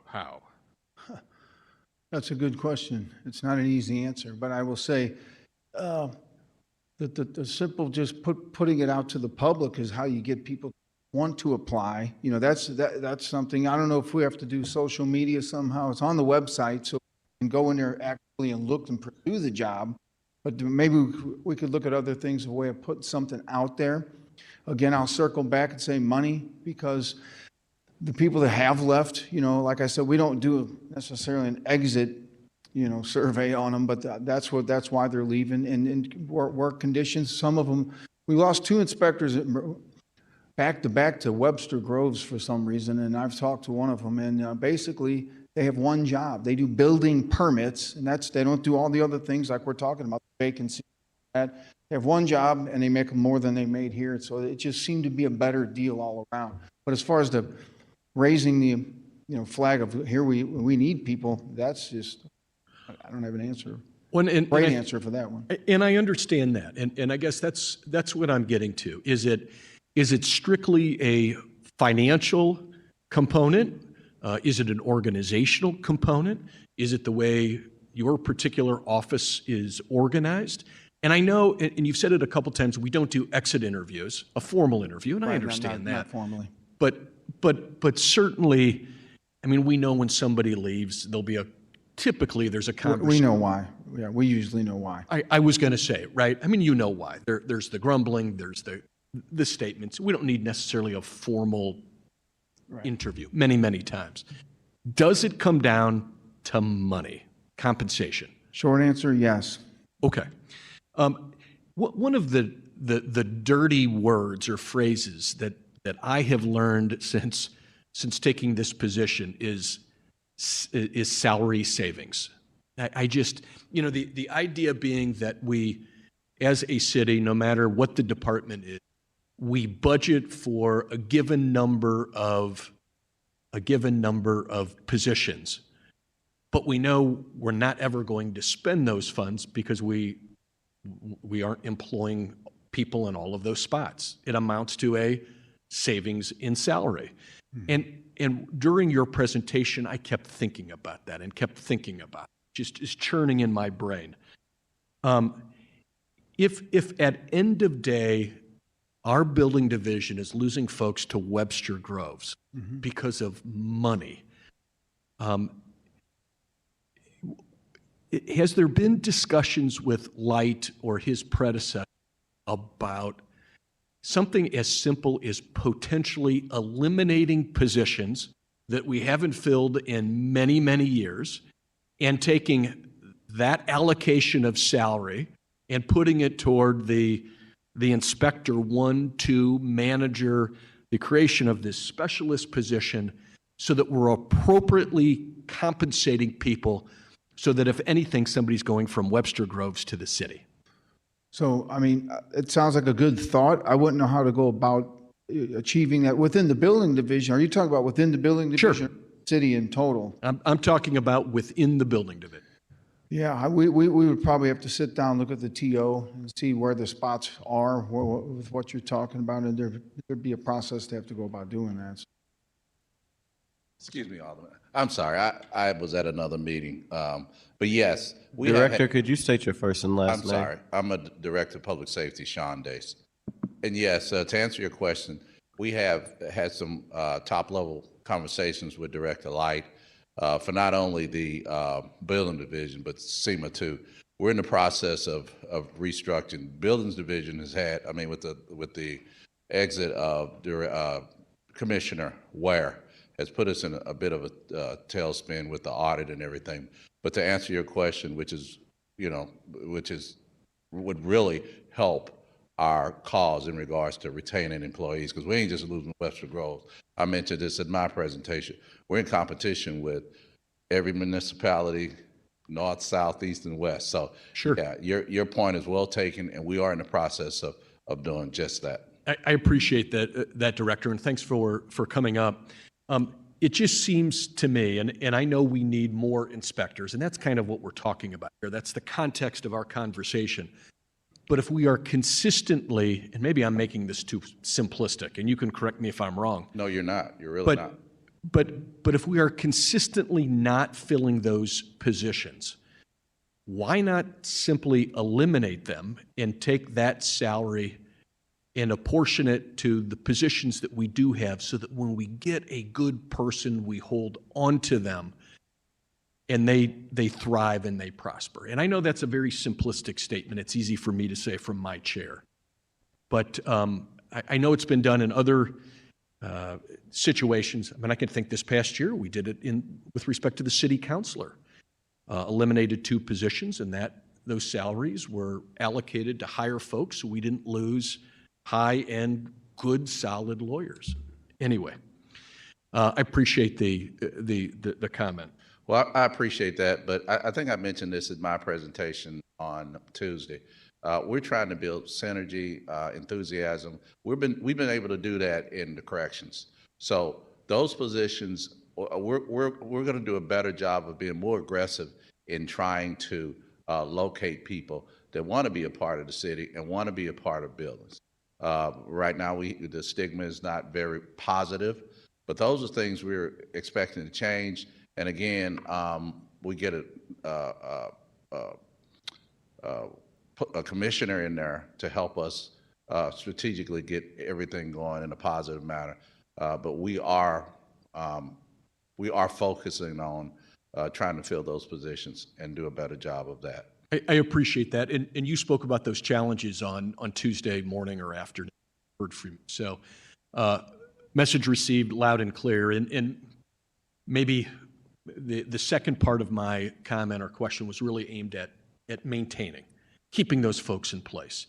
I realize that it's very difficult to hire 6 people at a time, or I would imagine it would be very difficult to bring on 6 quality folks at a time. But even if we're chipping away at that, once we get those folks in hand, man, it'd be nice to hold on to them and keep them in our building division. Yeah, and that starts with changing attitude, environment there. Hoping to do. You all have been very generous with your time today. The one question or the one other subject that I wanted to follow up with, and maybe Commissioner, if I could ask you, there was some questions very, very early on by Alderman Browning with respect to data collection and computer, and I think you made mention, or maybe it was Mr. Moser made mention that with regard to software or maybe hardware programs, there was a certain amount budgeted, but then with respect to the actual proposal, I think it was about 600,000 or maybe 650 light, as I'm looking at it. And anyway, we've talked a little bit over the last hour and a half about technology and the use of new software programs. How confident or how concerned are you about meeting those software or those technology concerns with the difference in what request was and what the budget proposal is with respect to computers, tech systems, and software? Is your question, do we feel we have enough money to be able to integrate everything that we intend to integrate over the next fiscal year? Is that the question? Or is it around that we've budgeted a large number that has gone not fully spent year over year? No, because it looks like with respect to fiscal year 25, for instance, spent about $646,000. I know. Page are you on by chance? What's that? What page are you on, sir? I'm on 271. Okay, thank you. Go on. This would be under contractual and other services. The line is 560003. I assume that there was a reason for requesting $1.5 million with respect to tech system development computers. But maybe your question is better than mine, which is, are you concerned about meeting what you had in mind if the budget allocated is $600,000 less? I mean, I'll say that everything that we intend to do in terms of tech development, I feel fully confident that we'll have enough money to do those integrations. Okay. Yeah. And that's from either a hardware or a development side or software?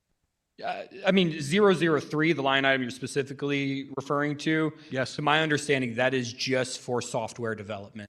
So actual hardware would come out elsewhere. But I also feel confident that we'll have all the computers and all the things that we need in terms of hardware as well. Okay.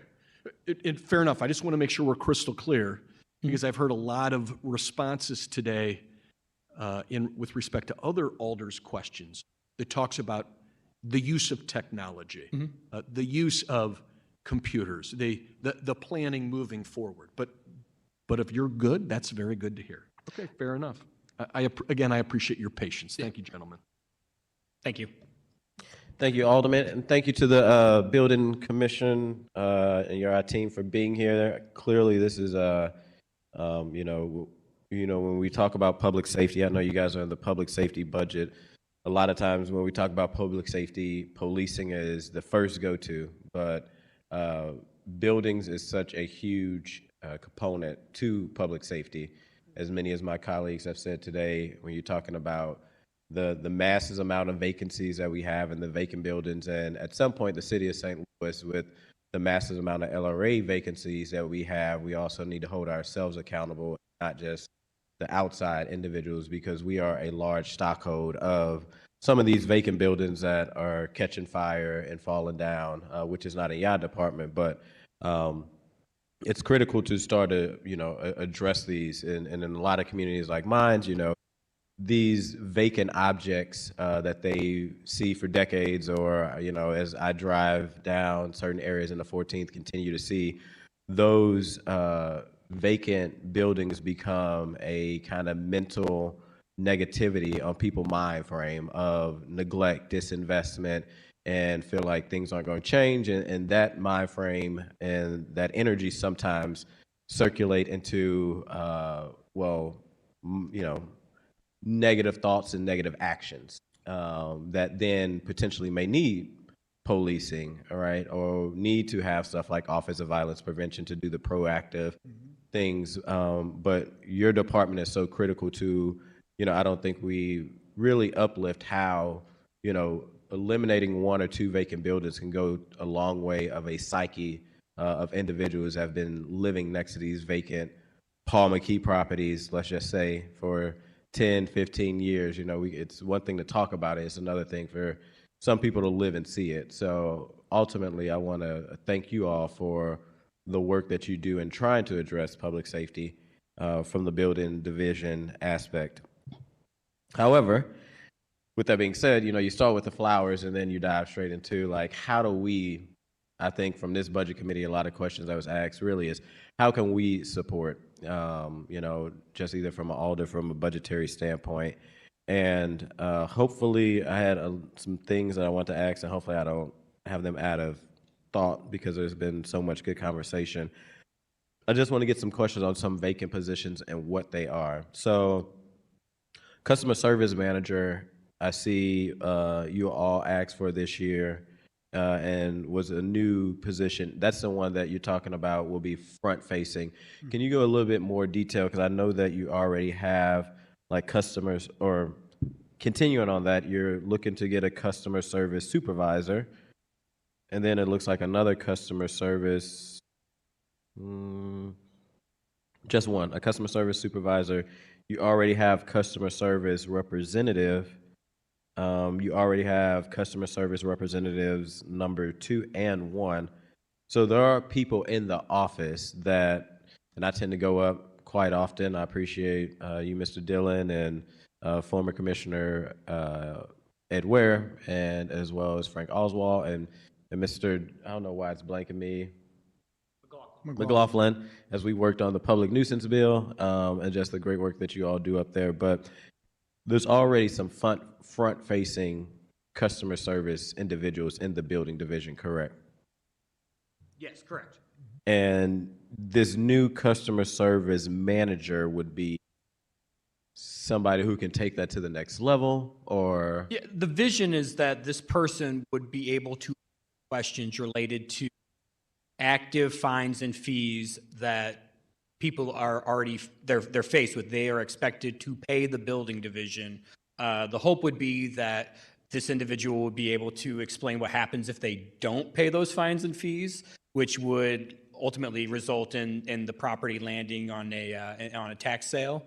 And so it's, in my mind, it's sort of two parts.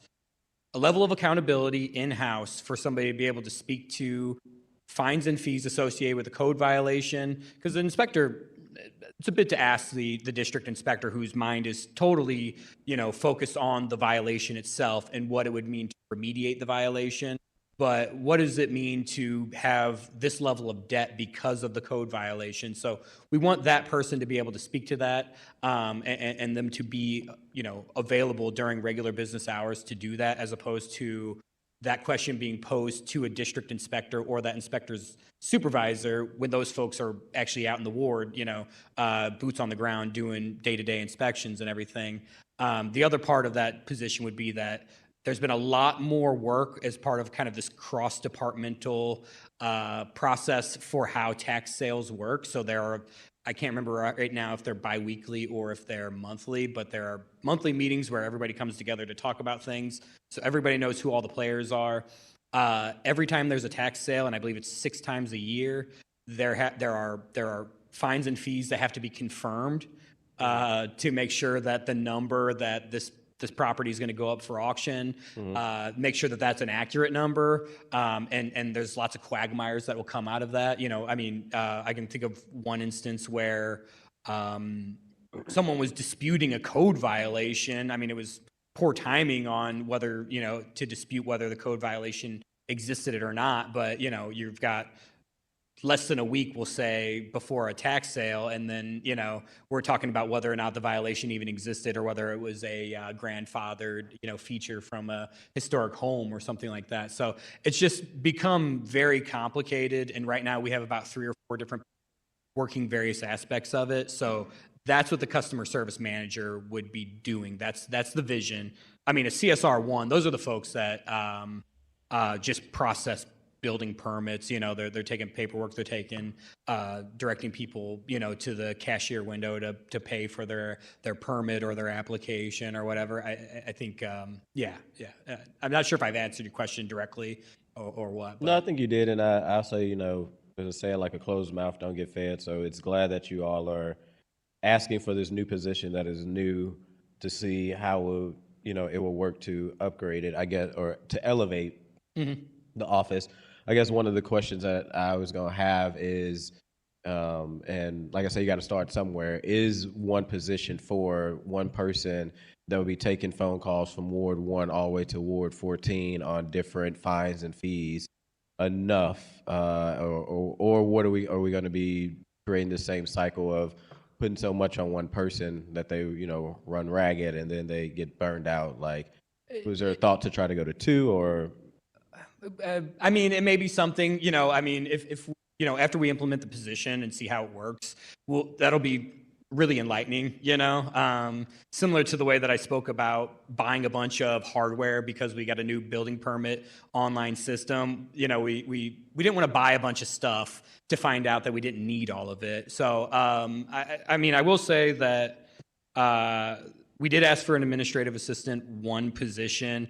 That was part of our request. It didn't pass into the proposal that's before you today. That's on page 282. We currently have 2 administrative assistant 1s, and we were asking for a 3rd, and the 3rd would actually work alongside the customer service manager. So, we would have loved to have had that. We still would love to have that. But yeah, right now we're dealing with nobody whose sole job it is to do this one specific thing. So 1 is better than 0. And Gotcha. And maybe, if we find that we're collecting more money because of it, it'll be an easy sell to say we need 2 customers, in FY28 or something like that. Gotcha. And 3 other quick questions, and then, even though we took a lot of your time and we pushed back corrections, I do want to thank corrections for being flexible. We probably can sneak in a little break. I see the legendary individual also over there in the corner. Good to see you.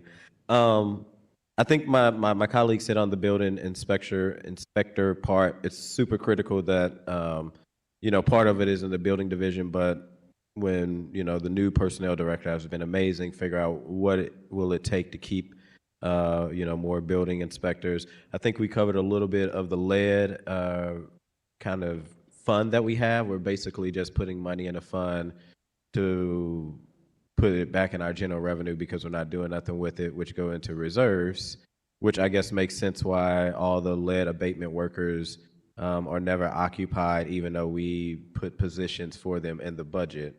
If I'm just looking at 283, lead a worker, 5 positions, it wasn't occupied last year.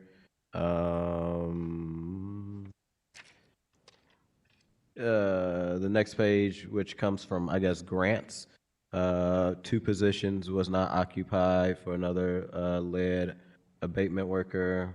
So basically, I think the alderman from the 9th answered that, and still maybe some questions from the department of that fund's clearly not being utilized, and you guys aren't doing anything with that money or those positions, correct? Yes. Or who's the person who needs to get the clarification on that program? So we just hired a new head of our lead program. It's somebody, great guy. His name's Frank Borzig. He's worked in the program, so it's what you'd really love to see, somebody rise through the ranks over the course of about 5 to 7 years or whatever it's been for him. So he is now the head of that program. I mean, I would love to broker a conversation amongst any of you all, along with, you know, Mr. Borzig. Possibly it's something that maybe even happens after we get a new commissioner, but happy to do it, you know, prior to that. You know, and maybe just check the health of what does that section of the building division actually need? You know, are we year over year asking for positions that maybe we don't necessarily need anymore? Because I think of public safety, again, if we know that those 5 positions are in there, and I mean, maybe we strategically do that. 5 positions, only 173,000. I'm horrible at math, but if you take those 5 and divide it, I don't know who would take those positions. I would assume probably maybe 2 for 173,000, but you know, 5 scheduled in the 173. I mean, clearly those placeholders are there knowing that they're never going to be used. But look, every cent and penny counts, and if we know we're not going to use those, I could just think of public safety as we had OVP in there. You know, why aren't we allocating that money to, you know, Office of Violence Prevention instead of just putting it in the budget to put it back in the budget to never use that money? 2 other questions, and I'll be done. Surface parking lot. I know John covered this a little bit. Maybe he can speak with me on it. Before Mr. Ed Ware went out, I wanted to just kind of get an update on the surface parking lot. I think you covered it a little bit. There was a 1-year effective date.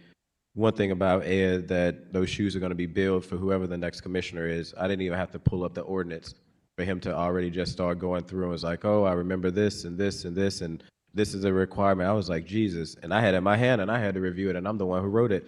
But he was saying that they're going to start like that process. Can you tell me what, I think you mentioned it, what role or what is the position who will be going out checking these surface parking lots, making sure they do the requirement, and has that process started?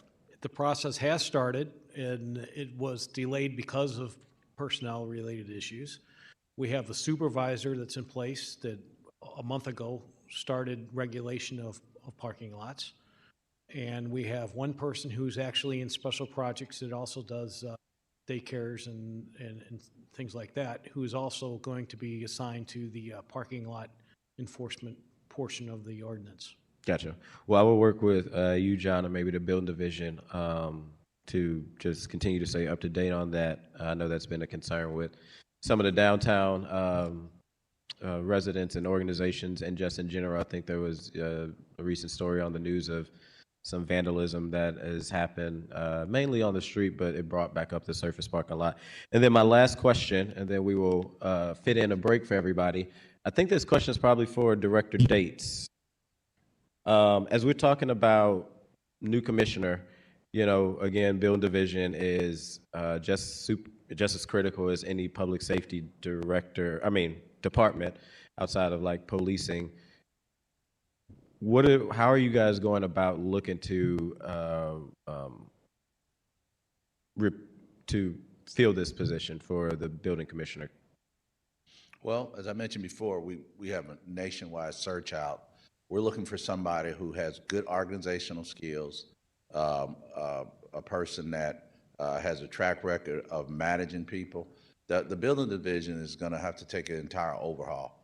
So we're going to look for somebody that can come in, that has experience in regards to the building division, but somebody who is organizational skills would be a must in filling that position.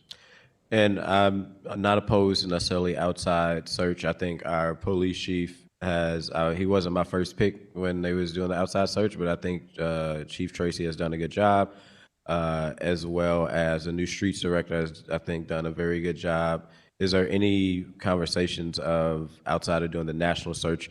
I think the building division, while it does need some cleanup and overhaul, even though there's a lot of great men and women that's doing great work, you know, it's very unique. Are you guys looking also in-house, or are you? Oh, of course, yeah, yeah. I mean, we're not eliminating anybody.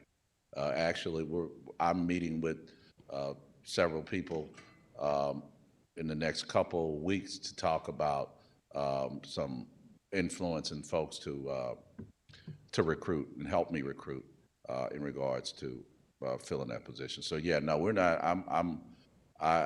If you know, you're absolutely right. There are some things unique to St. Louis that someone who's been here would have that knowledge about. So that's definitely, those folks would definitely be considered. Thank you. Thank you, Director. Any other burning questions from my colleagues? No. Seeing none, thank you, Building Commissioner, for being here, extending the time a little bit. We have the Department of Corrections that we pushed back that will be coming at 12. So with that, I'll take a recess into 12. So moved. I'll take a motion to recess to 12. Moved by the Alderwoman from the 7th, second by the Alderman from the 9th. All in favor, aye. Aye. Any opposed? Motion carries.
Budget and Public Employees is resuming from our recess. I'll take a motion to come back into session.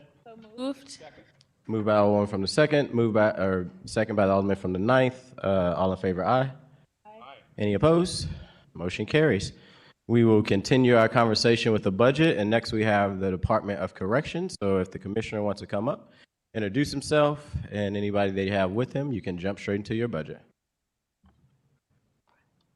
And from our end, it looks like we are muted. Okay, I think we're unmuted, so you're ready whenever you are, Commissioner. All right. Good afternoon. 1 second. Okay.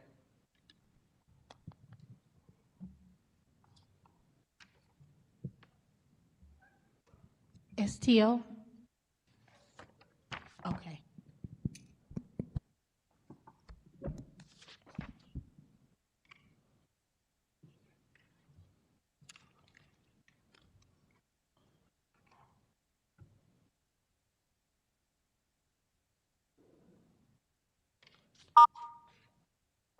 All right.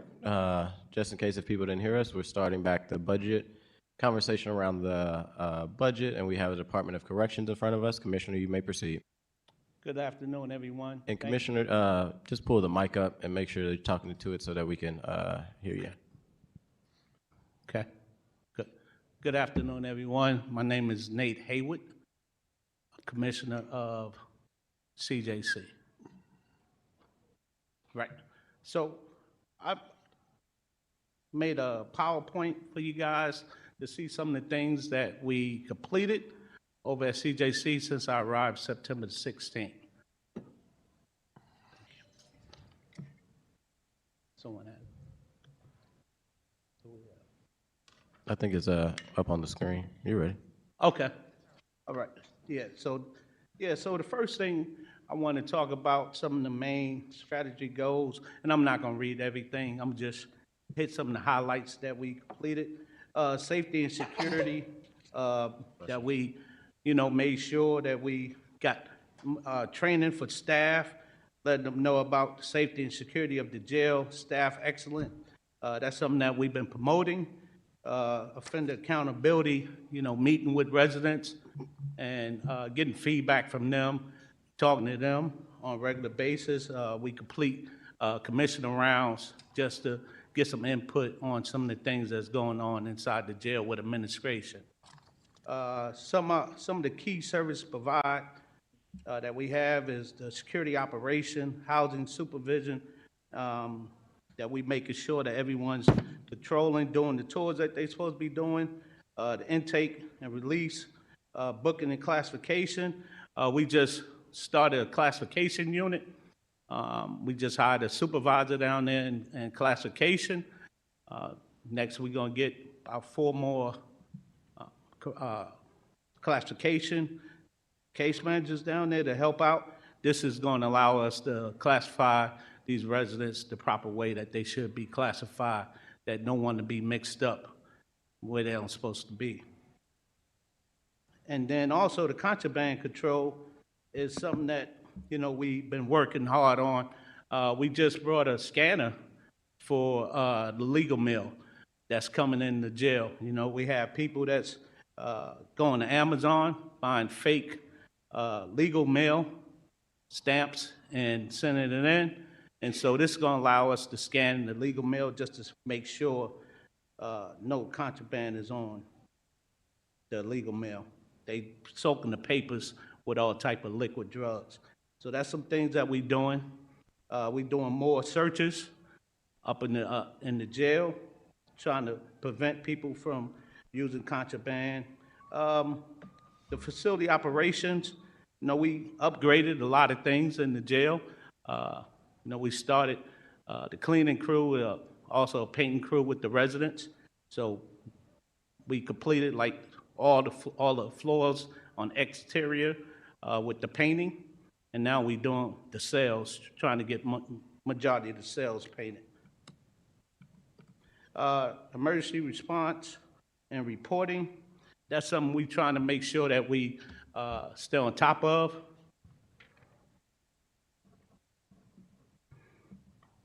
And safety and operation, on the next page, you'll see that You know, we just started body-worn cameras, and this is gonna have accountabilities for both the staffs and the residents. This is something that is needed in all jails. We just put this in place with the captains about a month ago, and then we're gonna start with the lieutenants. And then 30 days later, the officers will be having body cameras also. And this will have everyone with a body camera on, you know, whenever they respond to an incident, supposed to turn on their body camera. The body scanner is something that is needed that we have. This is something to prevent contraband from coming into the jail. So this is something major that we have. And then also, we have plans of putting one down in PD section for when residents get arrested by PD, that they can be scanned. The embassy box is something that we put in place on the second floor in a mission area where corrections at.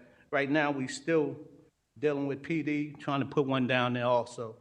But right now, we have one on the second floor, and this is where when residents are locked up, they can voluntarily put drugs inside that box. And so far, I've been helping out a great deal. You know, we found heroin, cocaine, weed. They been just putting all type of contraband inside this box. So it's helping out, trying to get people not to bring drugs into the jail. The newsletter is something that we just put in place about 3 months ago. It's an excellent newsletter, you know, being transparent with everyone, letting them know what's going on inside the jail, other than just sending out emails all the time. And I just mentioned about the classification unit. Every jail should have a classification unit, and so that's what we've been working on over at CJC. Staff and leadership, the recruitment, you know, since I arrived, we reduced the shortage. You know, we was like 85 officers short, and we brought it down. We hired at least 50 officers, but at the same time, you have officers that come in and they stay, and then they move on to St. Louis County or St. Charles for better pay. And that's what's been happening with us, and so we continue to hire people as people leave.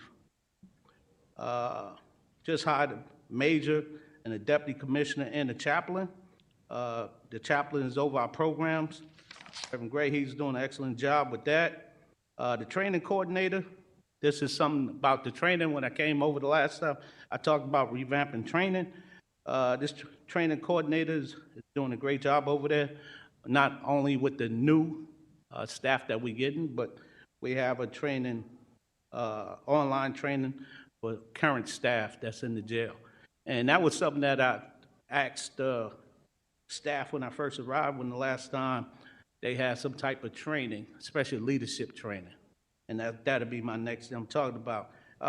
The leadership training is so important. That's where it starts at, from the top. So your leaders need to understand the procedure of the jail, and that's what we's lacking in. And so now that we had outside training coming in, training our leaders, and that's what I want to continue to do, bring in outside resources in, and also having our leaders go to different conferences to understand what a leader's supposed to do.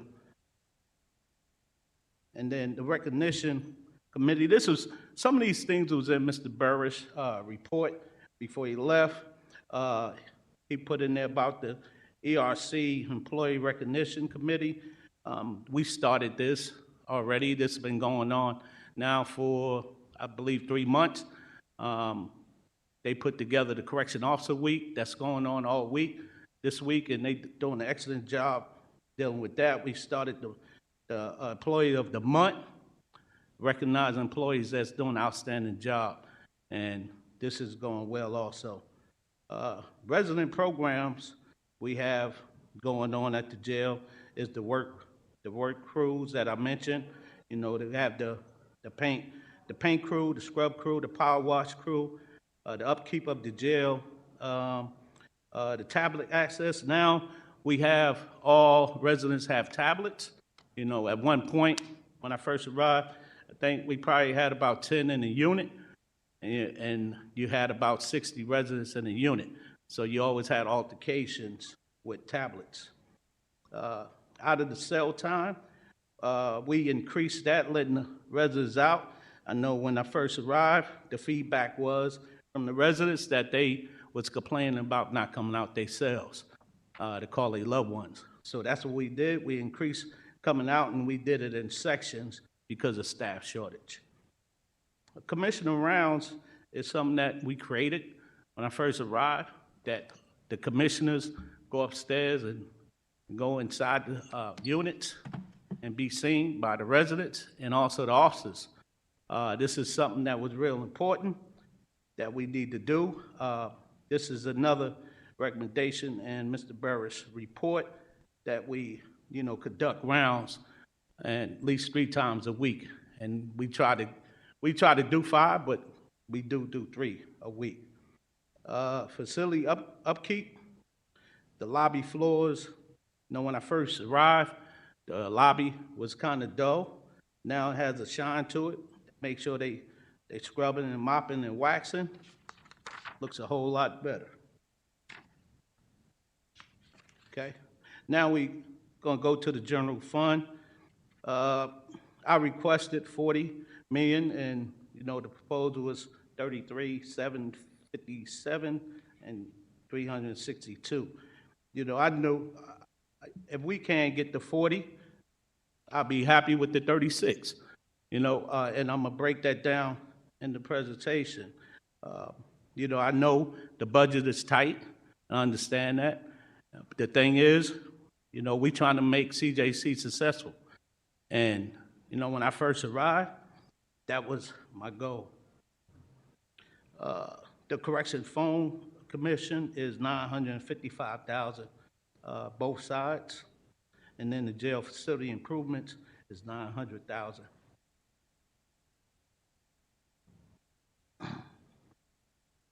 The staffing overview was requested for 254.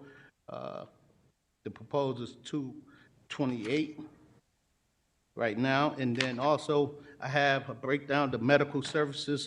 I think Ms. Frazier said it did go up, Ms. Frazier, to 200,000. So this number might not be right, what I have right now, because we just received this information.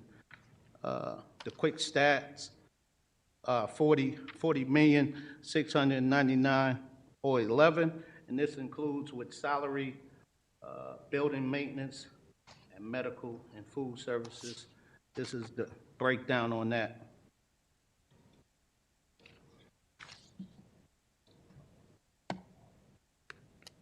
Okay. The strategies and priorities, some things that we need at the jail is the accreditation manager and a PREA coordinator. A PREA coordinator is Prison Rape Elimination Act. This is something that's needed in all jails. We don't have a PREA coordinator right now at CJC. Right now we have our major substitute in this position. This is extra duty for this major. This is something that I would love to have, because whenever you have an assault, anything like that, you got to be careful that you don't get any type of lawsuit. Staff development. We want to make sure that our staff is getting trained. We're looking at like sending some of our, especially our leaders, to NIC conferences and AGA conference, increasing off-site leadership training to help them understand, the ins and outs on being a leader. This is some of the things that we promoted when I was at St. Louis County to try to get everyone trained properly. The honor guard, most jails in the United States have honor guards. At St. Louis County, we did have honor guard. Right now, we don't have one at St. Louis City, but I'm looking forward to having something like this at St. Louis City. Like I said, I want to make sure that we make CJC successful, and this part of the plan of making it successful. Operation safety, we want to make sure that we are doing everything correct, the procedure and compliance, making sure everybody's following the rules and the policy and procedure. The budget, we have key personnel training to build professionalism, accredited for the division. This is something that, I've been sending out emails about professionalism. When you come into a culture that has been, so lax on professionalism, it's a lot of work. And that's what we've been doing, the administration that's on hand right now. Key funding, staff development, what we talked about, retention, recruitment. All this here is some of the things that Mr. Burris had in his report, and so we try to follow that as much as possible. He mentioned about the training, making sure we get retention going and also recruitment. And so what we've been doing with the recruitment, I've been putting it out on LinkedIn, Facebook, Instagram, just promoting different positions, and that's how we've been doing our recruitment. Reentry programs, we trying to make sure that we giving these residents all the programs that we can, making sure that they don't have to come back to jail.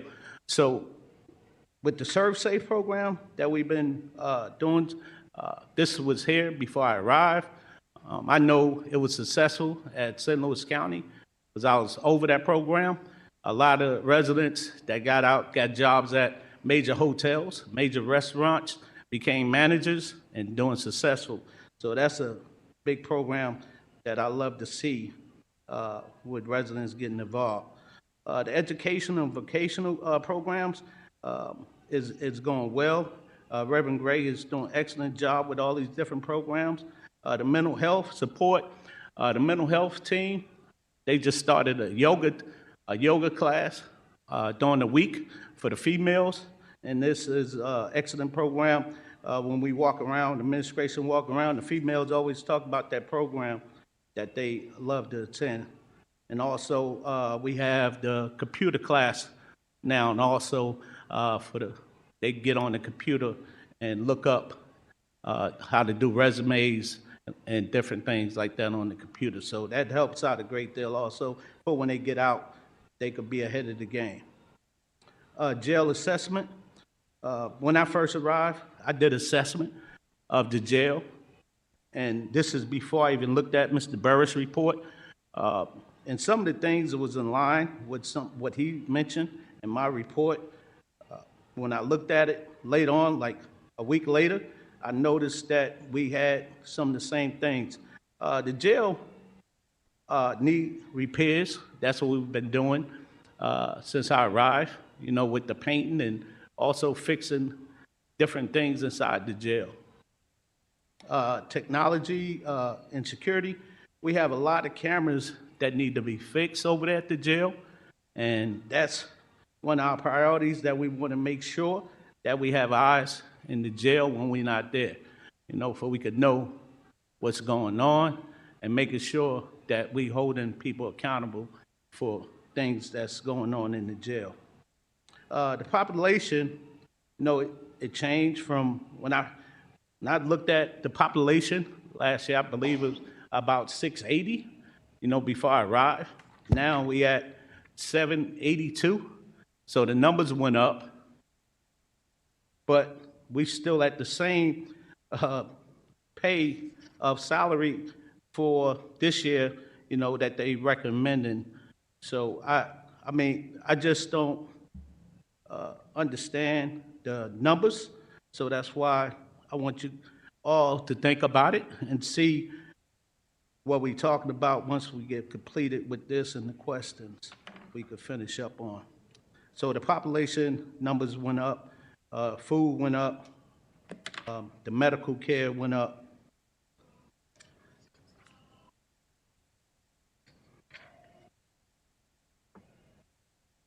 Okay, so I wrote down 6 core strategies that we would like to attack. Staff development, that's something I talked about, reentry, support, facility maintenance, and security tech and compliance, and the population readiness. These are some of the things that we would like to attack for this next budget. And also, if you look down at the bottom, I put down there about the accreditation. This is the plan. You know, when I read Mr. Burris' report, he mentioned something about the accreditation. You know, St. Louis County was accredited for about 7 years, I believe last year, and no, this year in January. Something like they failed the accreditation, now they're trying to get it back. But this is something that I'm looking forward to for CJC down the road in the future. So this is why I would like to hire a PREA coordinator and also accreditation manager. This will help us in line in getting compliance to all rules for accreditation. And this is why I put down them 2 positions, because you have to have a PREA coordinator and accreditation manager to be in compliance. And then operation excellence, focusing on safety and security and staff leadership. That's so important. That's why I keep talking about leadership. And that's why we meet so much with our leadership team, trying to get them to understand how important it is to be leaders at a jail. And that's the end of the slide. Thank you, Commissioner. Order of seniority, Vice Chair Browning. Thank you, Commissioner.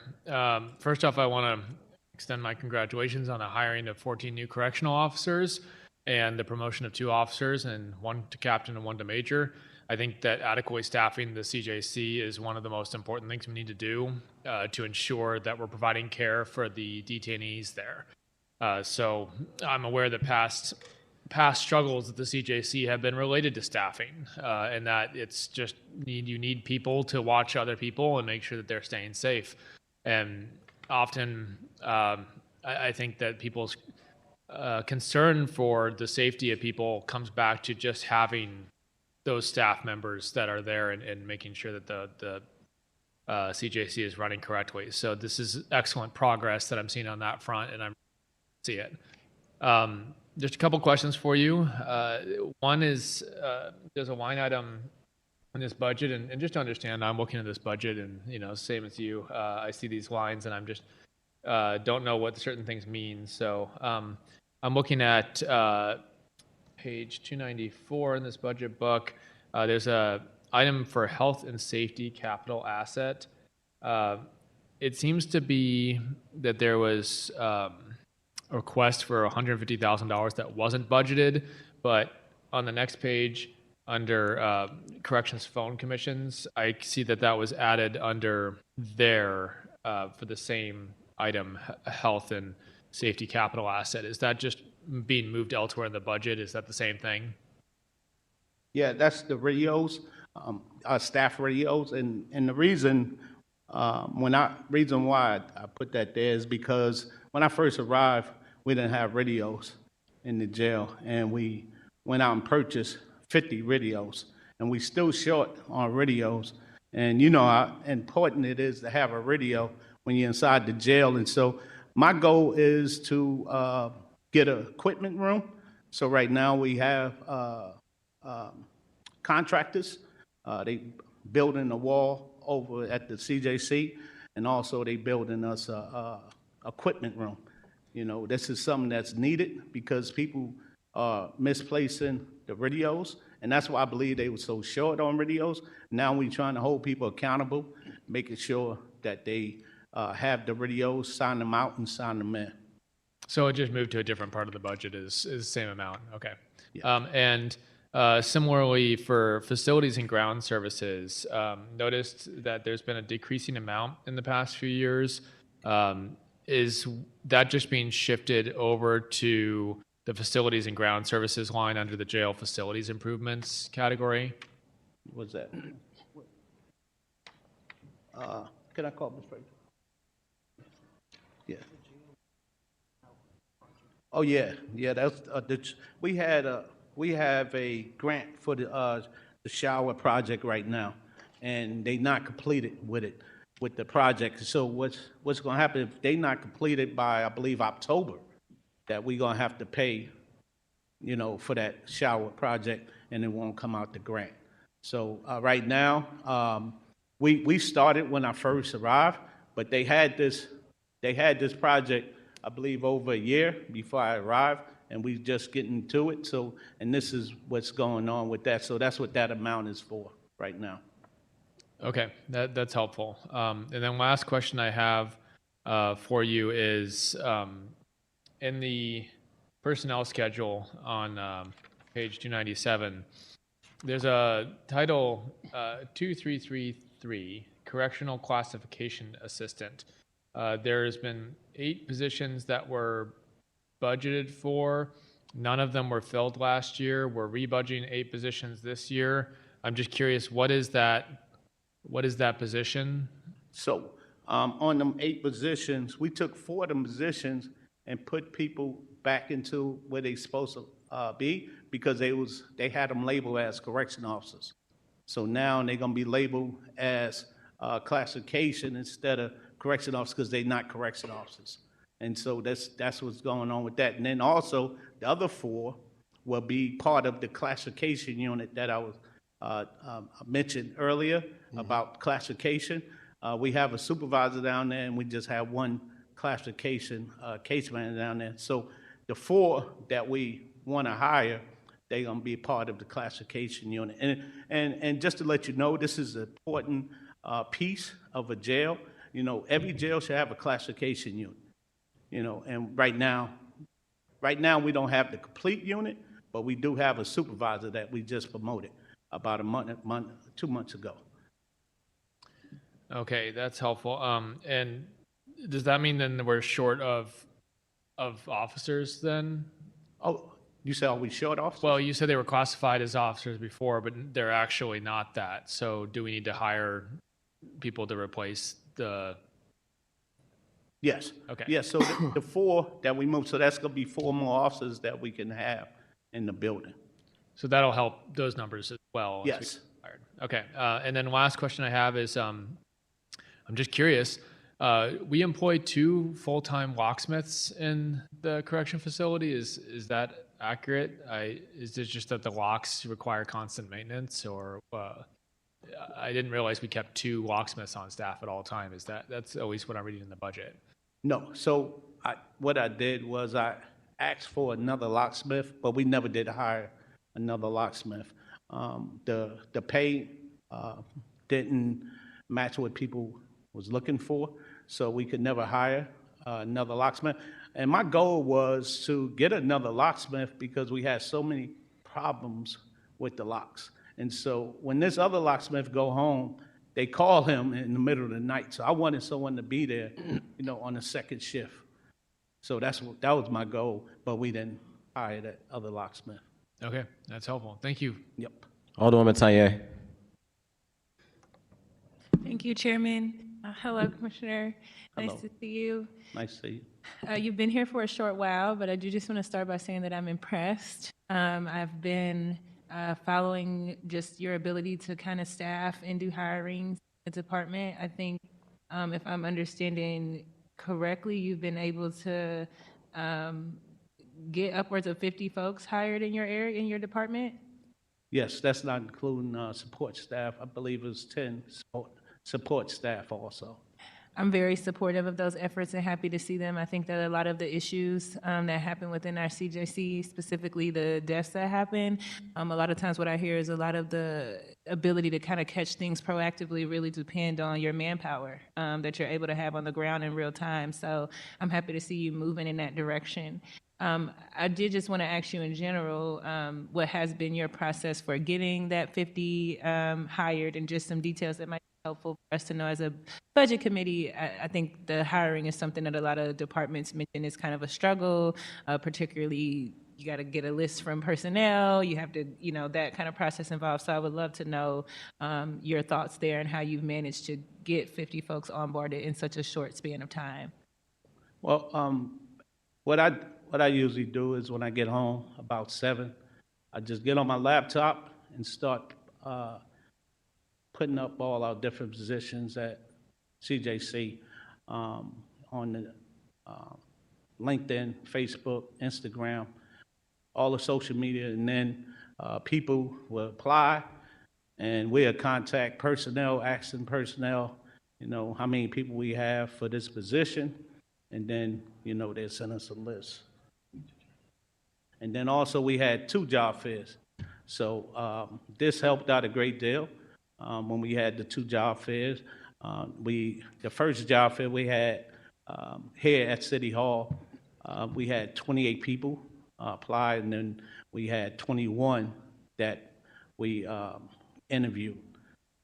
Okay, that is excellent, and also echoing the 14 hires that you had yesterday and the promotion of the 2 folks are really good to see. So knowing that you've been able to hire that, I'd say one of the things that does surprise me in your budget is it does look like the biggest cut in your budget was actually for officer positions. For CO level 1, you asked for 133, there's 113 being proposed. And then for CO level 2, you asked for 26, there's being 21 proposed. Is there any context you want to share with us as a budget committee as far as your conversations with the budget director and what that discrepancy is? Or if we were somehow able to get you, your manpower on the ground, is it really impacted by not having the acts? Again, a lot of my core interest is definitely the safety of the folks in the facility and how we can prevent issues. And so I want to make sure, especially since you've demonstrated an ability to hire, the proposed budget that's in front of us, specifically for CO level 1s and CO level 2s, do you feel that it gives you what you need to keep everyone as safe and have the quality of, care that should be within our detention facility? Thank you for asking that. No, I don't think the number that we have right now is keeping everyone safe. So just to let you know, like I said earlier, 2025, I believe the budget was 133 staff members. Now we have more residents, and now we bringing down the number of staff that we can have. Also, I want to mention, fully staffed at CJC, the number should be 195. Okay, minimum staff is 150. So I went lower because of the budget and said, can I have 133? And so the proposed came back with 100 and I believe 19. So that really took us down bare minimum. So we can't function with that amount of staff. We're still gonna be short. Understood. And then I know you mentioned sort of something that we see in other departments is when folks come, sometimes they get their training and then they go other places. So has any issues with your correction officers been related to, have you also had issues with bringing folks on board and them training them and them going to another municipality that might have a more competitive pay? Yes. So St. Charles director and St. Louis County acting director, we all meet and talk. So we have several people that went out to St. Charles and St. Louis County because of the pay. So they'll come here and get trained, and then they'll go to these different organizations because of the pay. And that's something that I didn't want to bring up because I knew that we was going through a budget crisis right now. So I didn't ask for extra pay for the COs. That's all I've been doing is trying to hire more. And that's what we've been doing since I've been there. And one of the positions that I see in your budget, or I guess you didn't get it, but it would be the PREA coordinator, which for folks working at home, a PREA coordinator is it's a Prison Rape Elimination Act, and it is a role that follows up on complaints of sexual assault, sexual harassment, things of that nature. I think it's pretty key. It's a pretty standard position in most other municipal detention facilities. It's also needed for a lot of the certification standards within the facility to show that there is a standard of care that's being maintained. It doesn't look like that was granted to you, so if you could share more with us on the PREA role, if you think that it is needed for you to have operational excellence and to actually be able to follow up on. I know that we have had, any context around sexual assaults reports we have had, and if you feel like the budget in front of us, and particularly not having that role, does it allow for you to do what you need to do in terms of protecting staff and following up on complaints, which as a facility you are obligated? Yes, the PREA coordinator is important inside of a jail setting for staff and also for residents. If anyone touch someone inappropriately, the PREA coordinator does investigation, and that role is important because, you know, they follow up and they have the experience to know the questions to ask. And for, you know, residents or staff wouldn't feel uncomfortable. Right now, we have a major that's filling in this position, and since I arrived, this is something that I wanted to put in place, a PREA coordinator. Every jail should have a PREA coordinator inside the jail. Is there a conflict of having a staff member that is serving as a major also being the PREA coordinator? Isn't that typically an independent role? Yes, it is. It is independent role. Okay. And is the major trained to do this? Is because I guess what the committee needs to know is just, is that actually work? Like, are you just doing what you have to do to say that you check the box, but that we should actually be aware that you really do actually need someone to solely do that role? Or does the major get the training and somehow able to avoid what might be some conflicts there? No, so since I arrived, this was the position that they had in place.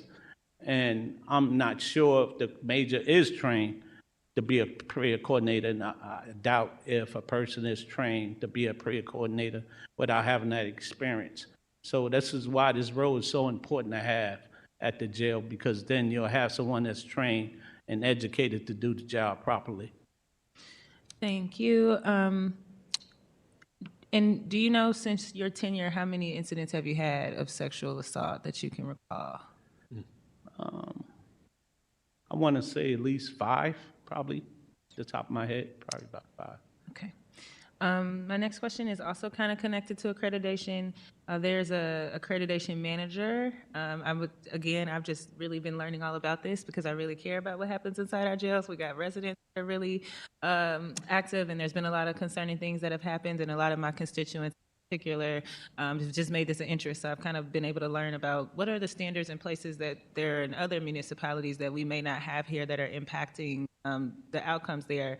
And so I saw kind of the accreditation managers, the ACA, the American Correction Association, if you could speak to us about the accreditation there and the role connected to that and provide some light to what that specific certification is.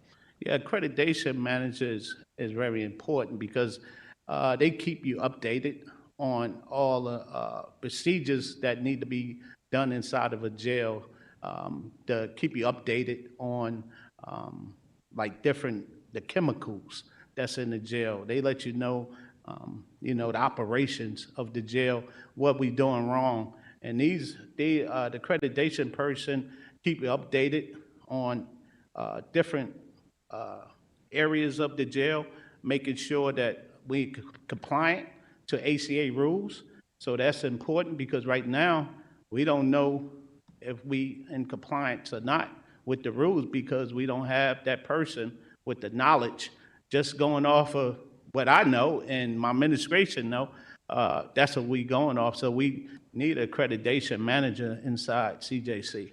And is that a position that's pretty standard around the country? And specifically, is that a position that exists within the county and within St. Charles? Yes, we had an accreditation manager with St. Louis County. I was there for 32 years. We had one there for that long. And then my last question is kind of tied to the facility. I had an opportunity to get a tour a while back, and one of the things that we discussed is actually that the cameras that you all have in the facility does not fully cover the parameter of the facility, and that there are some blind spots. And so is there still blind spots in your camera technology? Is there something in this budget that would allow for you to address that? I think that, we're not the best ranked jail, one of the worst ranked jails in the country. And so I know that surveillance and footage and being able to see what's happening is important. And so just wanted to check in on those blind spots. Do they still exist? And if they still exist, is there something in the budget in front of us that will allow you to get the camera to make sure we have no blind spots? Yeah, so we do still have blind spots, and we've been working on trying to update the camera system, but we're gonna need more into that budget to make sure we get completed with all the cameras inside the jail, because some areas don't have all the cameras properly working correct. And so this is why, this is one of our key things that we would want, completed. So, Was that granted to you in the budget? Is there funds for that in this budget that's being proposed? I believe we did put this in the budget, but I'm not sure if it's Approved. approved. Yes, Do you know how much that cost specifically? not off the top. We can follow up off record. I'd definitely be interested in getting that number. Thank you for your time, and thank you, Chairman. Thank you. Okay, yeah. Alderman Devotie? Commissioner, it's good to see you. I don't know that you and I have met, but it's been enlightening listening to you this afternoon. So thank you for coming before us and educating us about what's happening at the Justice Center. I do have a couple of questions. One of the benefits of asking when I do is I get a lot of times to play cleanup. I found it very interesting about your discussion of detainees from the beginning of your tenure just this past September to where we are now. And if I understood you, when you began, we had 680 folks at the Justice Center. By year's end, we were up to 726.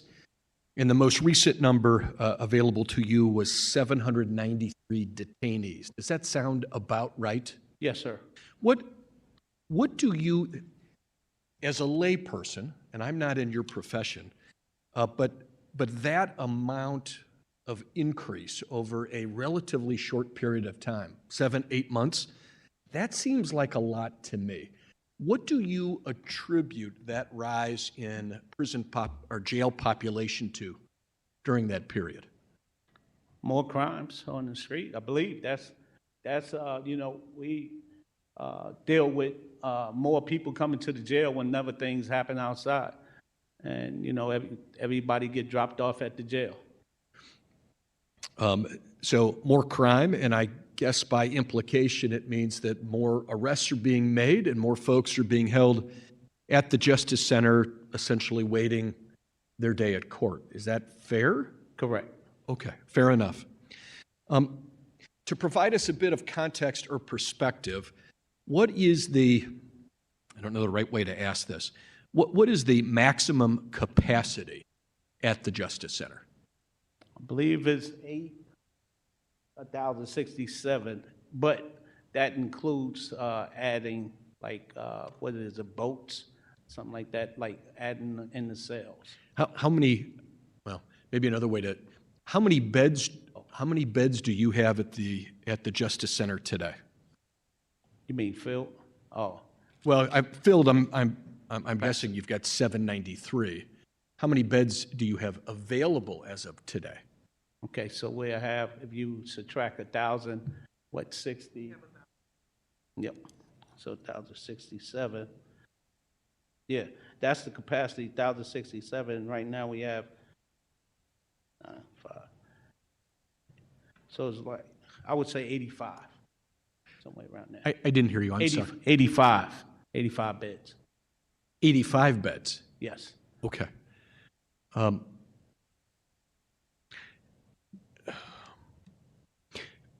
When you talk about fully staffing, I think you mentioned that ideally you would have Thank you. 195 CO1s on staff. Is that right? For fully staffed. For fully staffed? Yes. Correct. The minimum from your standpoint is 150 CO1s. Is that Yes. right? Yes. Can you educate us a bit? I think it's important for us to understand why the ideal number of fully staffing the Justice Center is 195. Can I share the paperwork with you? Please do, yes. Okay.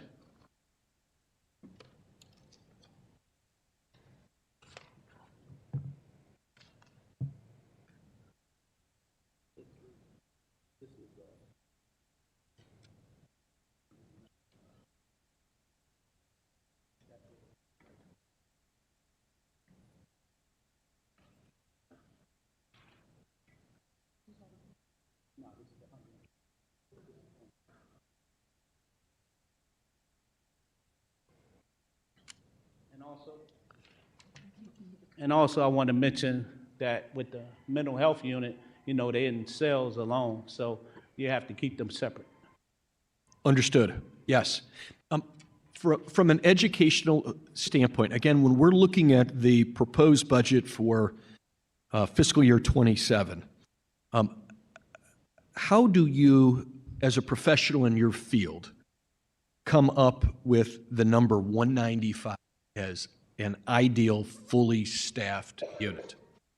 So what I did was, I went and put, you have the bubbles that's at CJC. So you put you have 4 bubbles up in each unit. So you put 4 officers in that bubble, then you put 4 officers down low on each floor. And then you have your officer that's at the unit control, and then you have a lieutenant on that unit. And then also inside the programs, they have an officer with the program. And so that's 1 unit. And so that's what I did with the 4. So when you say 195, would that include both correctional officers 1 as well as 2? In other words, also management or supervisors, correct? Yes, sir. Understood. I get it. You used a term of art on me. Bubbles. What's a bubble? Oh, I'm sorry. No, The you're bubble fine. is what the officers sit in. It has like the control area where they hit, you know, they push the buttons to let the doors open. And also, they can look down at the officer that's conducting the tour. And that's what I mentioned when I said bubble. So let me ask a better question. When we talk about ideal, fully staffed correctional officers 1, is that the number of officers that you requested, 133? Yes. Okay. And of course, when you talk in terms of historic precedent, looking very, very recently, I believe that you mentioned in '26, we had 133 CO1s budgeted. Is that right? Yes. Okay. So tell us from your standpoint, and I know Alderwoman Sanier asked about discussions with the budget director, but what concerns do you have should the budget as proposed be adopted and you have at your disposal funds only for 113 officers or CO1s? You said, What are your concerns? my concern is that the jail is going to be understaffed, you know, and that's my main concern. Some of the areas where you should have officers, you know, and then also it's going to be more officers that have to work overtime and getting locked in, and that's where we at right now. And so at the end of the day, you must provide minimum staffing. If you have less officers on staff, that is going to, by necessity, lead to overtime, correct? Yes. And of course, when we pay overtime, that increases the pay for our officers or the expense to the city. Fair statement? Yes, sir. Okay. To make sure we're all on the same page and we understand the importance of a CO1, we probably shouldn't be assuming. Can you tell us very generally, what are the duties, the responsibilities of a CO1? What role do they play in the operation of the jail center? Correction officers play an important role inside the jail. They basically, they have to document all the information after they conduct their rounds and tours. They making sure the housing unit is safe and secure for the residents, making sure no one is getting jumped on, making sure that that everyone is doing everything they're supposed to do, following the rules and the regulation inside the unit. And then the person that's up in the bubble, you know, they managing the controls of the housing unit. You know, whenever that officer at the lower level asking the officer about it, you know, when they call over the radio, asking them to open up cell 8, open up cell 15. So this is some of the roles that they play up in the bubble. I know you share Alderwoman Sanier's concern for the safety of our detainees. That's something that I'm also concerned about.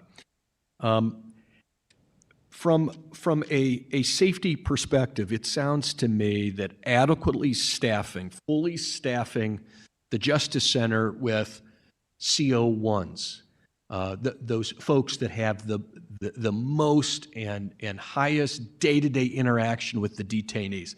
Sounds like that's essential. Would you agree? Yes, sir. Okay.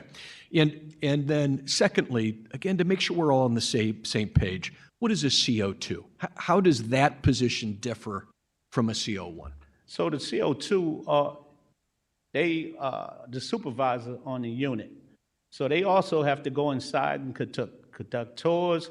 They usually with the medical staff. When they go inside the units, they have to go in, and whenever there's altercation, that two have to go in and make sure that this altercation doesn't get out of control. At the same time, they have to protect their officers that's on the floor. And also, the CO2s have to complete a report at the end of the night of what happened on a unit. We've talked a bit about detainee safety and health. You just referenced the need from time to time for medical care. I know we had a very serious issue this past year with respect to providing prompt transport of detainees requiring medical care from the Justice Center.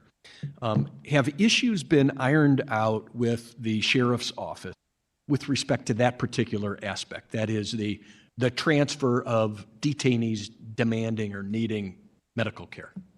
So right now, the sheriff department is short staff. We short staff also.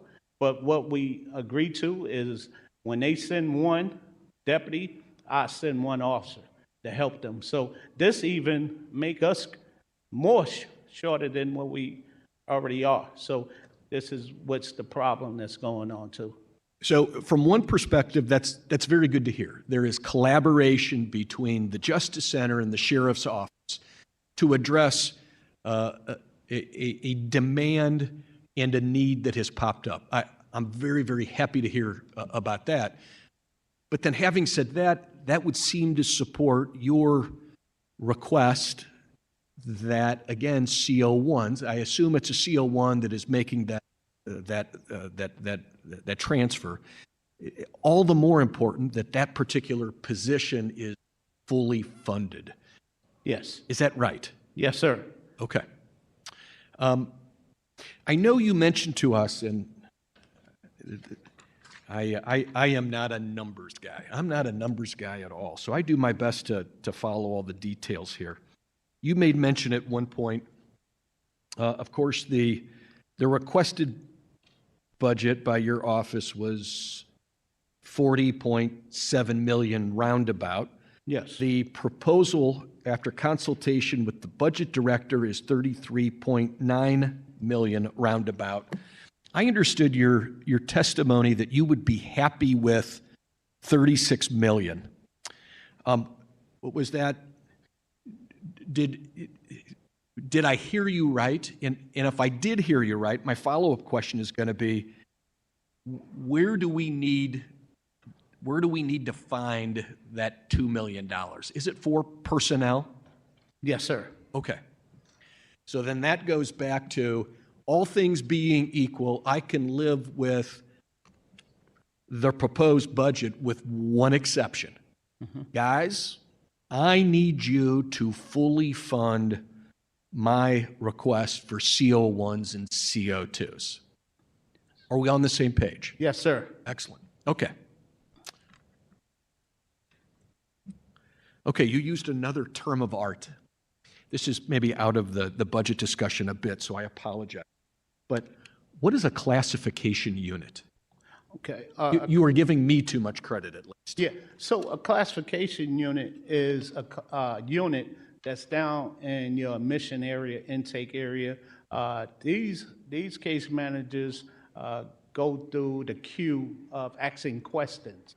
And this is when you meet with the detainees, when they come inside, you ask them, have they ever been, ever tried to commit suicide? Are they on drugs? Have they complete high school? It's just a questionnaire, and that's the part we missing. And so these detainees are not getting what we need.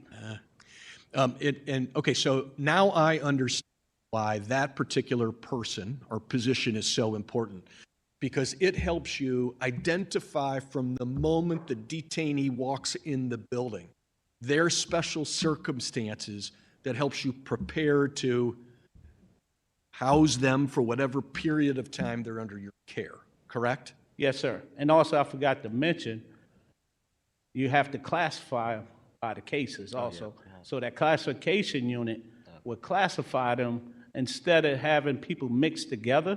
You classify them and keep everyone where they're supposed to be. If you have like a level 5, level 4, level 3, different things like that. Thank you.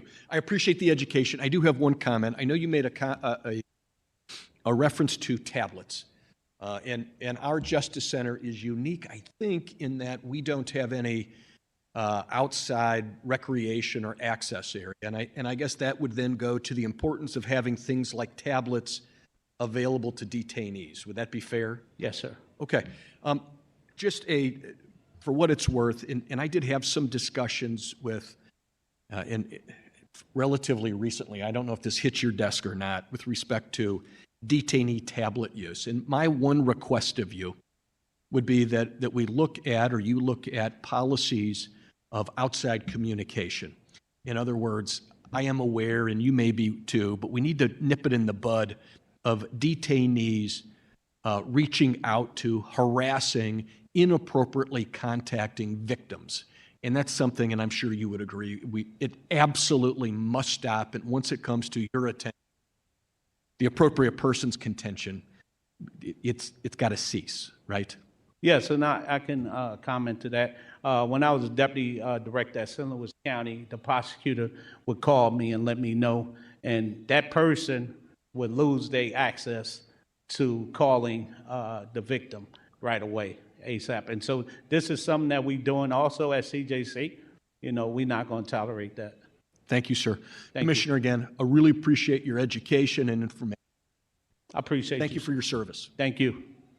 Thank you, Commissioner. A few questions. Sticking on the tablet conversation, what all does a tablet offer if I'm a, what is on that tablet?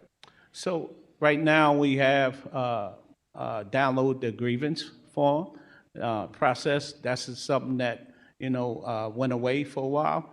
So we have that going. Also, we have education, different education programs that's on the tablets. We also have, right now we working on oversight. I know they trying to put something on there too, on tablets that our IT people is working on too. We have, your regular Netflix, different things that they can, watch on TV. It also has,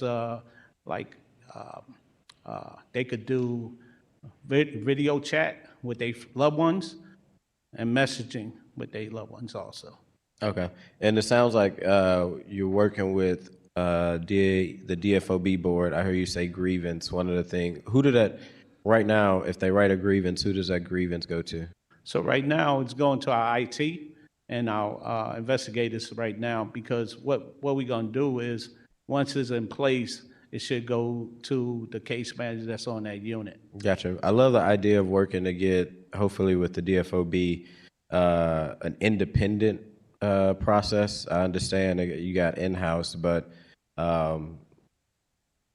it's good to have opportunity for them to probably send it to somebody who they feel wouldn't share that information with the correctional officer that work within that department. That's I think glad to hear that there's that coordination going on while there is a grievance process. But if somebody gets it, the CO know that an inmate sent something on them, retaliation is real no matter what department it's in. If it's here at the Board of Aldermen or, it's always good to have independent eyes on that.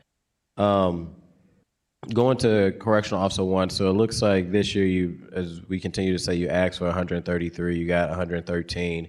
The year prior, about 85 was actually occupied. Out of the 113 right now, and it sounds like you've done a tremendous job of actually filling those positions. How many are CO1s are filled out of that 113? So Right now I have, let's see where my paper, here it is right here. Right now I have 85, you got 85 filled. 85 filled. I guess during the process of, and maybe this is like a budget more for Paul Payne or maybe yourself, say you fill those 113, there could be an opportunity for you to go to the budget department or E&A and request, hey, we need 5 more positions. That is another way to get those, correct? Well, yes, that's what I mentioned also. That's what I did in St. Louis County. Went back to the county council and asked for more. Okay, because I know that we're talking about the filling of the rows, which is extremely important. But I think maybe one of the things maybe the budget director do is he look and say, well, have you historically been able to fill the rows? And if we can't get up to that, let's give you a cushion, but let's not give you the full thing just yet until maybe there's a track record, and not necessarily on your end, but I think probably is done with various departments of. Let's give you some, but maybe not in Paul's conservative and good, but not give you all. Going to the recreation, yes, I think our CJC is one that, as we know, there's no outside lighting or things for them to do. However, there are, and I've taken tours of the CJC, there are spaces where residents could go to a pod or a space and play basketball or whatever, a handball. Last time I went in the facility, I think I've said it before, the balls was flat, there was no hoops. So even though there's no outside space, it doesn't seem like in the inside recreation space is available either. Could you give an update on where we are with those inside recreational spaces for residents? Yes, sir. So when I arrived, the gates that's inside the units, that comes down, we just had all that fixed because all the gates was broken. And so we also put the basketball hoops that you mentioned. Everyone has a basketball hoop. And now we're in the process of, on the 3rd floor, we letting them go to rec. We doing it like in moderation right now to try to get everything under control, make sure we don't have no hiccups. And this is what we doing because we finally got the hoops up. Okay. And new basketballs also. And last question, what is the lockdown time for residents? How many hours do they get out?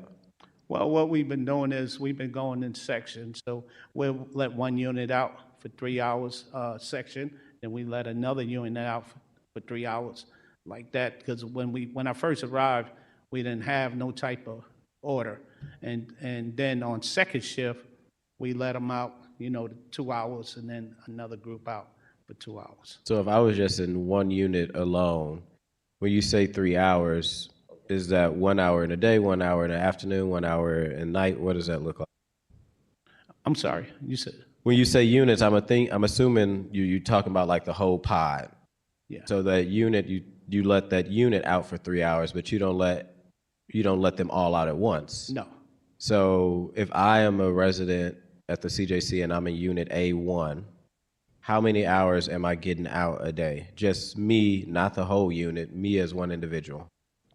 Yeah, you should get out the 4 hours. Out 4 there. hours? Yes, out of that, because you're going to break it down on first shift, and then on second shift, you're going to come out also. So I typically would come out during when? The daytime, like breakfast, lunch, dinner, like is... What you mean? You're going to come out in the morning. We start letting them out about 7 in the morning, and then the next group will come out at 9, and then on second shift, they'll let people out at 2:30, and then they go from there. If we have more correctional officers, I know in the past the CJC would let, and I think Ms. Ross, am I saying that right? Ms. Ross is there.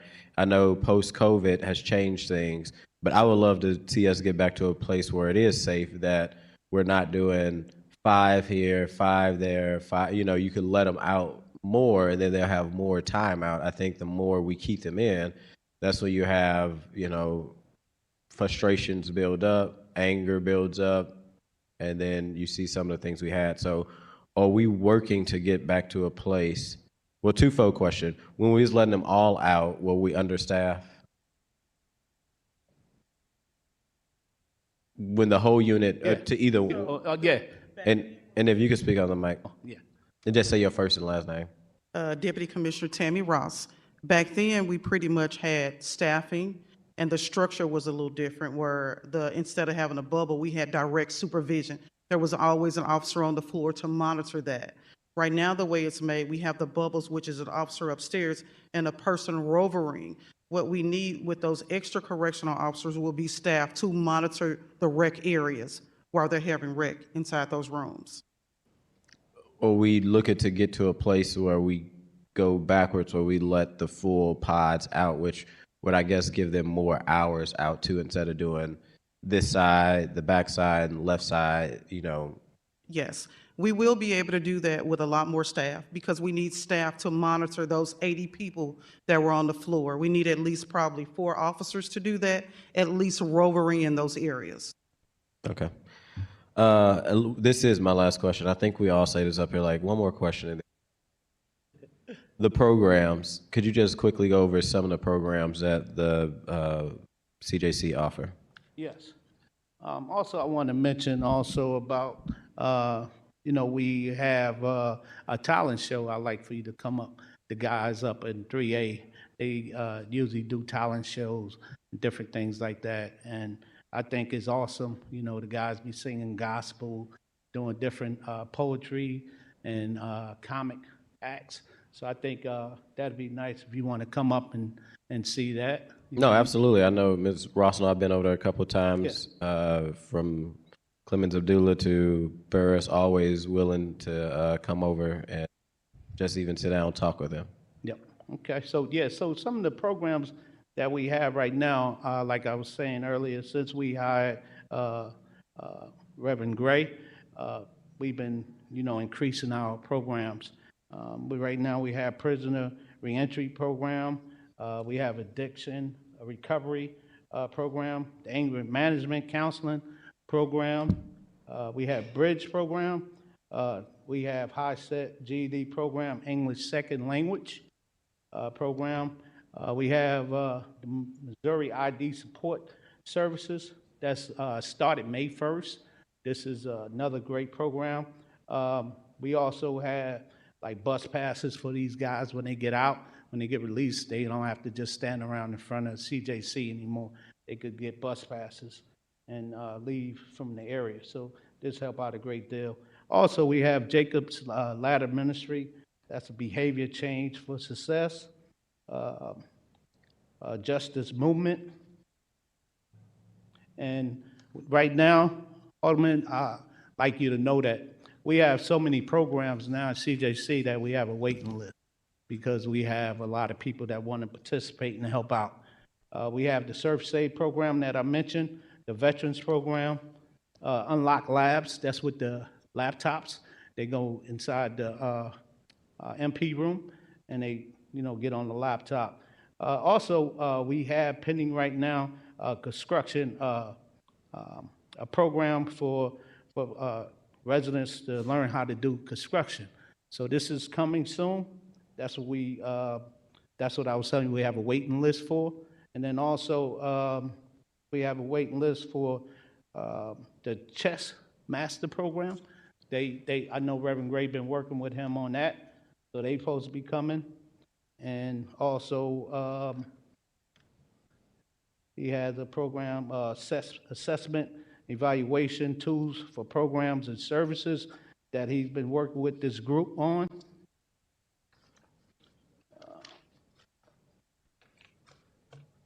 Then you have the Catholic Mass that come by weekly. He has the different Baptist church groups that come in, Muslim groups. So he has a lot of different programs that's going on over at CJC right now. Are y'all working on an honor wing? Yes, that's the one with the talent show. Okay. Yes. Okay. I'll be in contact either with you, Deputy Ross, to come over, and then I'll probably utilize the ordinance that I passed to do like a surprise pop-up, so we can not have all the it's super cleaned up and everything. But I appreciate the work that you. Alderman, stay clean. Okay. I'm gonna check it out. I'm gonna see it Come again. on through. Yeah. Thank you, Commissioner. Thank you, Deputy Commissioner, and the whole Thank team you. for being here. Appreciate you, sir. All right, we're gonna move right on over to the next department that we have as we stand kind of around public safety and corrections. We actually had a Department of Civilian Oversight here with us to present their budget. And Commissioner, please come on up, state your name. You can state who's here with you. It can go straight into your budget, and we'll pull up the presentation. Good afternoon. Thank you so much for the opportunity. My name is Commissioner Dr. Barbara Milan, and joining me is our program manager, Ophelia Hughes. We also have our government analyst, Datlin Badesi, and we also have Louisa Lyles. And Louisa has a long-standing experience in regards to our office and also supporting investigation procedures, protocols, and other city offices. So we are happy to present to you today our fiscal year 2027 budget. The mission of the Division of Civilian Oversight is to conduct thorough investigations, support building public confidence in civilian oversight by promoting transparency, fairness, and public accountability through impartial and independent professional standards and inquiries into allegations of misconduct. Our vision is a city where trust, accountability, and transparency define the relationship between law enforcement and the community through independent oversight, policy recommendations, and meaningful public engagement. The Division of Civilian Oversight strives to enhance public safety, fairness, and justice in St. Louis. We have two budget pillars, but before I go into that, our primary functions are to investigate complaints, review operational causes, and provide recommendations. Develop policy recommendations to address systemic issues and practices in corrections operations, ensure that detention facilities operate under safe, sanitary, and respectful conditions that protect the rights and dignity of detainees, the safety of the public, as well as the CJC workforce. Develop education and outreach materials to inform the community. Our accomplishments include: we were invited to provide an assessment of Fort Bravo at the City Justice Center. We have created and implemented a program that supports public awareness, our roundtable program. We established a strategic partnership with Harris Stowe State University, including internship placement, the publication of the Division of Facility Oversight Board Annual Accountability and Quarterly Reports, the publication of the Civilian Oversight Board Annual Report, the analysis of misconduct allegations during the years of 2020 to 24, and completing required training for staff and board, and established partnership with regional oversight offices in Kansas, Ferguson, and Columbia, Missouri. Our budget, we have requested $1.144385, and it has been proposed $1,158,330. The budget will support our office to support operations and administration. It will support the creation of a comprehensive administrative manual. This manual requires dedicated resources to codify procedures and requirements. The development of the manual is a great need. It is crucial for the division's operational efficiency and long-term sustainability. The manual will incorporate existing policies, procedures, the intake flow chart, the intake handbook, and other related oversight documents into a single cohesive document. The codification will enhance operational efficiency. It will create a tangible document that is vital for enhancing training, building the intellectual capital of the Division of Civilian Oversight, and the ability to quickly and accurately train new staff and ensure all personnel are following standardized, documented processes is paramount to DCO's mission. The budget will also support us to attend a mandatory annual conference provided by the National Association for Civilian Oversight of Law Enforcement Conference. We are a member of NACOL. It provides monthly training, and it provides the certification of our investigators. We did not attend the conference last year, but it is imperative that we attend the conference this year. The budget pillars, our Pillar 1 is investigation, complaint, accountability, and review. For the first time since the Division of Civilian Oversight was established in 2015, our investigators are able to interview and meet with the men and women incarcerated at the City Justice Center regarding their complaints. Additionally, our investigators have been invited to CJC for the dorm rep meetings. I am scheduled on a monthly basis to meet with Commissioner Hayward. Currently, our investigators are in the process of reviewing our files from the early part of 2020 up until this year. We also are seeking we have evaluation metrics that we have established to support Pillar 1. Pillar 2 is related to public awareness, building trust and legitimacy.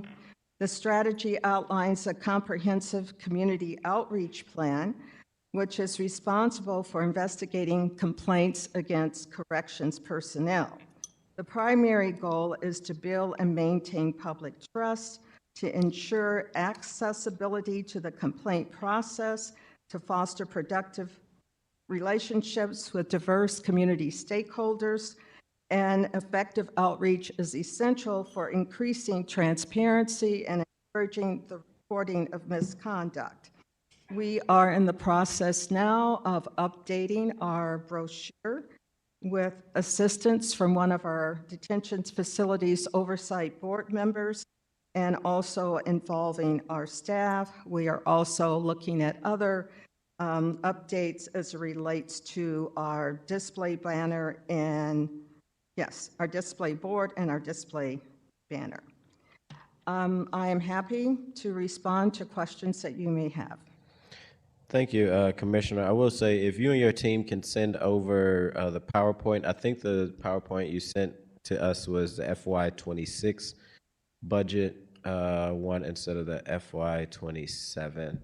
Even though we were able to follow along with some of those numbers, it would be good to have that so when the public want to go back and look at the presentation, we have the actual updated one.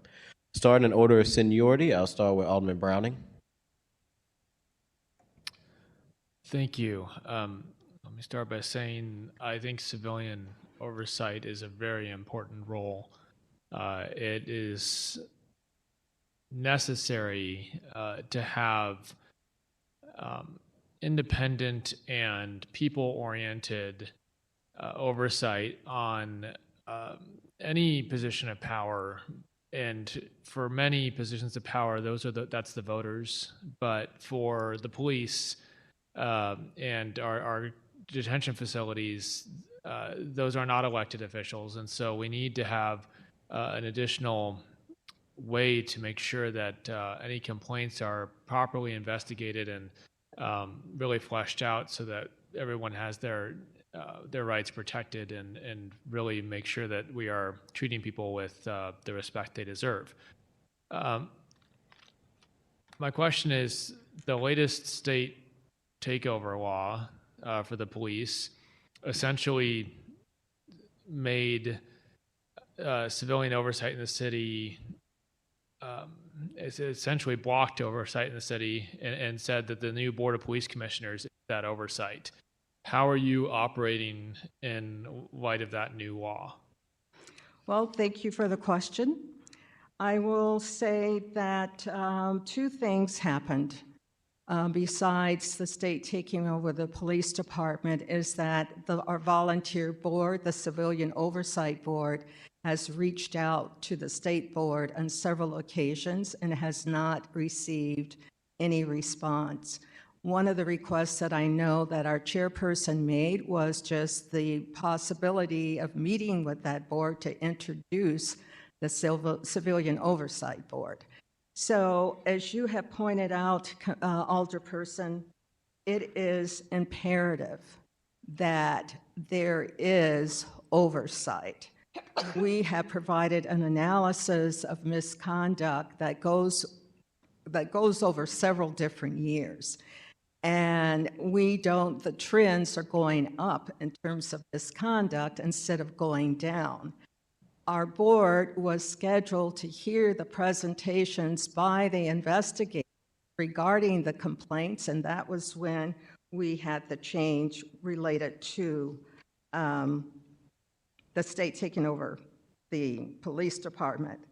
So our analysis reveals that the need for oversight is not diminished by jurisdictional shifts. And between 2020 and 24, there was a steady rise in documented misconduct allegations, specifically regarding uncivil treatment, abuse of authority, and discourtesy.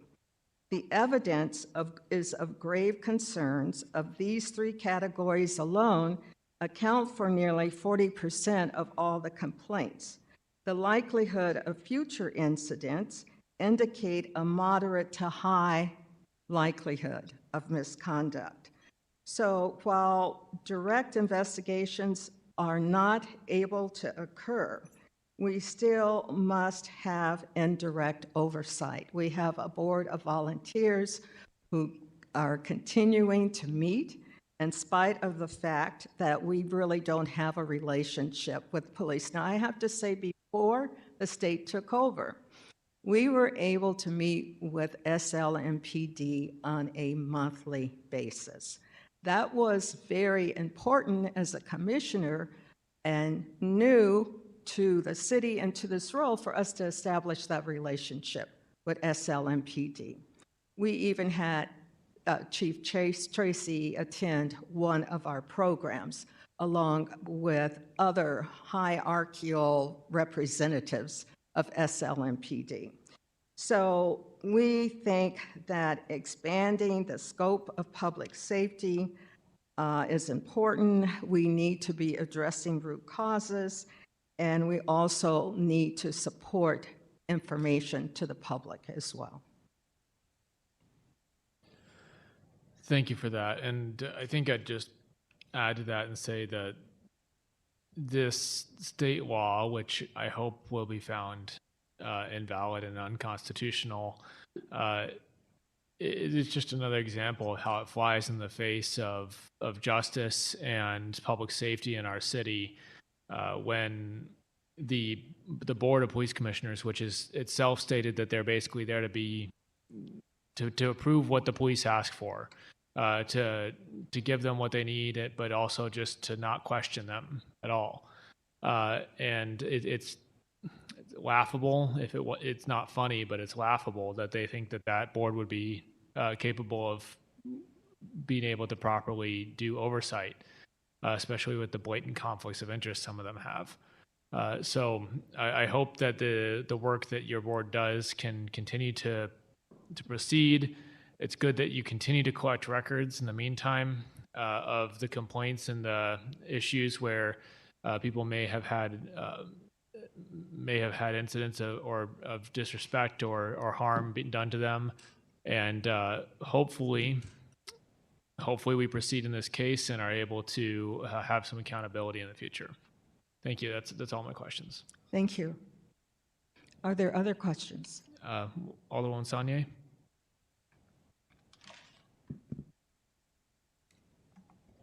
Thank you. Hello. Hello. Thank you for being in front of us today. We've certainly had a lot of conversation about the this board in particular quite a bit. So it's definitely great to see you in front of us and be able to get some things on record. I don't really have many questions. I was wondering, just in preparation for today, I was looking for the most recent report I could find was from FY25 for annual report. Is that the most recent, or is there another one? Yes, it is. And we are in the process of, no, we're putting together 2025. And our published reports were for the periods of, I'm going to have our government analyst come up so we can give you the exact information, but the published reports for detention facility oversight was of, It's FY25, 2025 is the latest one I could find. That was the oversight for each board. Yes. DFOB, I'm Darlene Bedesi. I'm the government service analyst for the Division in Oversight. The oversight report was published for DFOB for fiscal year 25. Okay. Is there anything, my questions are really just kind of broad. Is there anything based on the reports that you all are finding that you've just kind of been focusing on implementing or putting into place? I see just kind of like general recommendations for them in terms of improving transparency and complaint handling and things like that. So we'd just love for you all to speak to any of the ways that you focused on some of the recommendations of that report. we have a mandate to make sure in regards of our file system and information that it is reaching the high standards in which we seek to operate. We have found, and we've had an analysis regarding some data information in which we could not establish the validity of the data.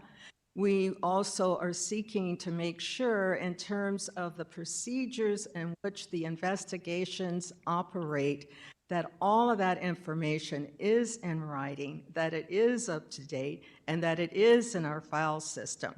That is the standard in which we are seeking to operate, and at the current time, we know we need to work on that. So I have been instructed, focus on our file system, and we are going to do that. Do you have anything else to add?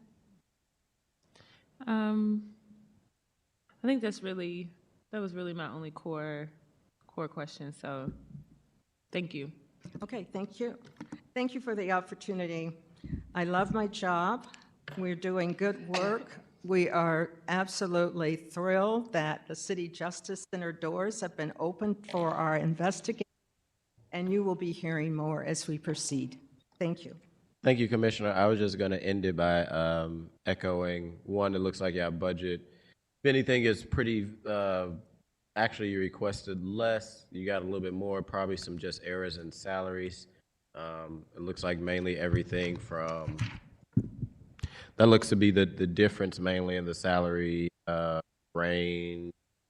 Like I say, probably was just an error there. Everything else from materials to rental capital, leases, non-capital, computer supplies, everything is the same as you requested you got, and as well as staff, you requested 11 and received 11. So I also echo, I'm glad to see the cooperation between the DFOB board and the CJC. Hopefully that continues. As soon as you guys get the update of the report, please send it out to the Board of Alder, because we like to have that information as this board under Clark Hubbard, who started the legislation and then I amended it, truly cares about oversight, even though we struggle with what that looks like with COB, with the state control. But thank you for being here, and thank you, your team, for being here. And I think that's all.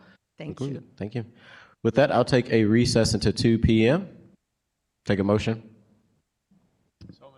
Second. Moved by Alderman from the 9th, seconded by Alderwoman from the 7th. We go into recess to 2 p.m. All in favor, aye. Any opposed? Motion carries.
All right, this is a Budget and Public Employees Committee. We're coming back from recess. I'll take a motion to come back.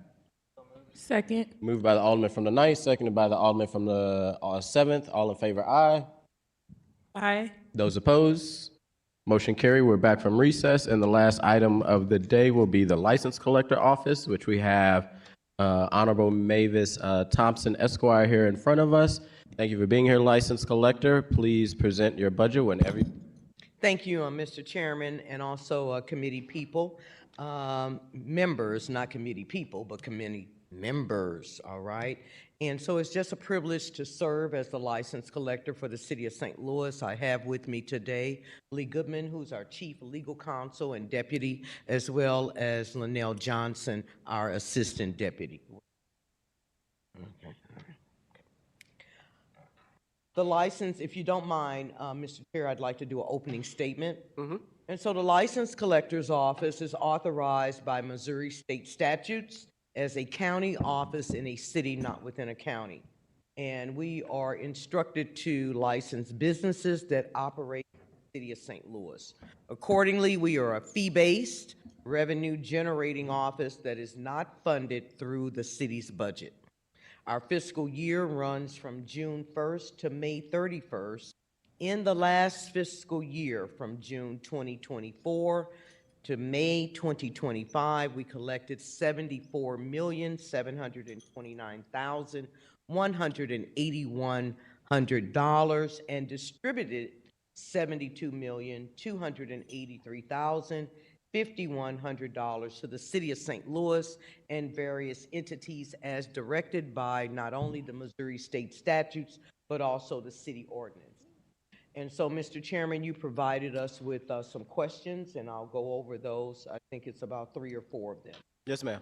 Question number 1, budget overview and changes. Summary of the FY 2027 budget requests and key changes compared to FY 2026.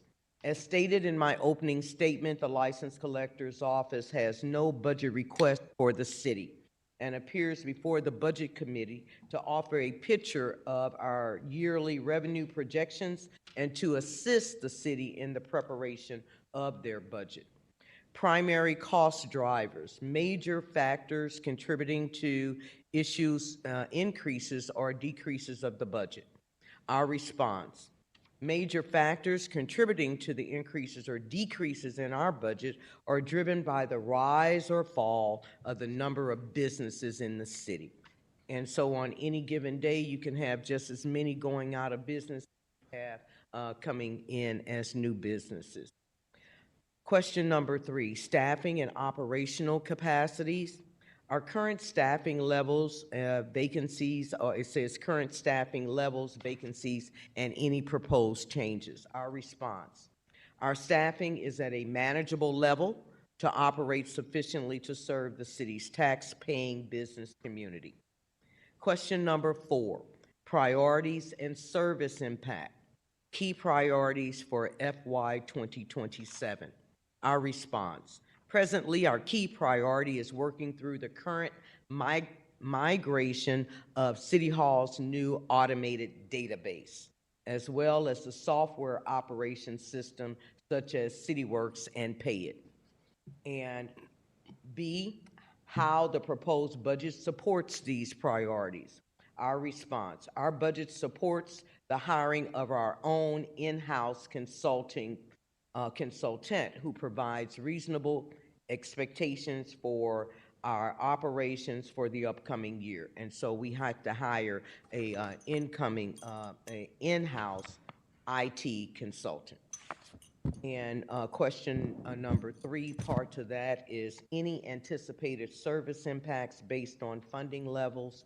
And our answer is no, because again, we are not funded by the city's budget. That's all I have. Any questions, Mr. Chairman? Thank you, Madam License Collector. I will give you a gold star. This year we did it a little different by sending those questions out to each department to kind of have them just anticipate what the questions are. And so far, it's the first week, but you're the first to actually answer those questions outside of the budget. It wasn't mandatory, but I'm sure like in high school, you always did the extra credit. And I feel like this is extra credit plus 5. Vice Chair Browning? Thank you, Ms. Thompson. I don't have any questions for you today. I just want to say I appreciate your work in your office. You've continued to just prove that public service is the best way we can provide for our city and our residents. And I appreciate the smooth operations that you continue to make sure happen so that we can keep having business, commerce, and recreation in our city that keeps it moving. So thank you. I appreciate you, sir. Thank you. Alderwoman Sanye? Thank you, Chairman. Hello, Madam License Collector. I just want to thank you for your work and your service to our city. I've definitely enjoyed the opportunities I've had to interface with, particularly while I served on a Red Tape Committee. I appreciate some of the things you brought forward about, I think some broader policy conversations about some of our licensees process, but your budget seems pretty straightforward, and I just look forward. Thank you for being here in front of us today. Thank you. Thank you. Alderman Devoti? I'd like to just echo what my colleagues have said. Your office runs like a top, does what needs to be done, and is efficient. And that's all we can ask for. So thank you for your service. Thank you, sir. One just quick question. So I know the city doesn't provide funding to the license collector office. You all provide funding to the city. How much do you provide annually to the city of St. Louis from the license collector office? Well, for the last year, those are the figures that we put down for the question. No, it's in our opening statement. And so again, for the fiscal year, our fiscal year runs a little different. And so from June 1st to May 31st, and I will repeat. And so for the 2025 fiscal year, we collected $74,729,181. And we distributed out of that just about everything except for the $2.1 million that we are allowed to keep from each license type to operate our office. Gotcha. And that's a letter and everything that we submit to the comptroller's office, every year. Thank you. Well, thank you for being here. Thank you for your team, and thank you for the work you do. I think what is amazing about this office, outside of many things, you could just stick to the just having folks have licensees and doing that kind of 9-to-5 thing of collecting that. But I know your office go above and beyond, not only just making sure folks have their license, but you do a lot of supporting the small businesses in the Rotunda. Usually that's on payday, so there's no excuse for folks to not support small businesses, but uplift those small businesses that are on the Rotunda. You have forums that also inform people in the community, especially our seniors, on the different resources that your office and the city offers. This is one of the offices I've also had the pleasure to see and work firsthand. It's very professional. It's very hands-on with supporting folks try to cut the red tape of getting licensees. You have also worked, I think, which is extremely helpful from this board, but have worked with the board and been collaborative when it comes to legislation. And just thank you for your leadership. Thank you for coming today. And thank you for running a very tight, good, accountable ship at the License Collector. Thank you. Appreciate you. Thank you so much. Thank you. With that, that includes the day. We have the Board of Aldermen meeting tomorrow, and then we'll be back at it next week. Everyone has a schedule for folks watching. That schedule is also online. Any written testimony, Madam Clerk? We have none. Any announcements? Seeing none, no members need to be excused. I'll take a motion to adjourn. Can we get a second? All right, somebody wake up. Moved by the Alderman from the 9th, seconded by the Alderwoman from the 7th. All in favor, aye. Opposed? Motion carries. Thank you. Goodman?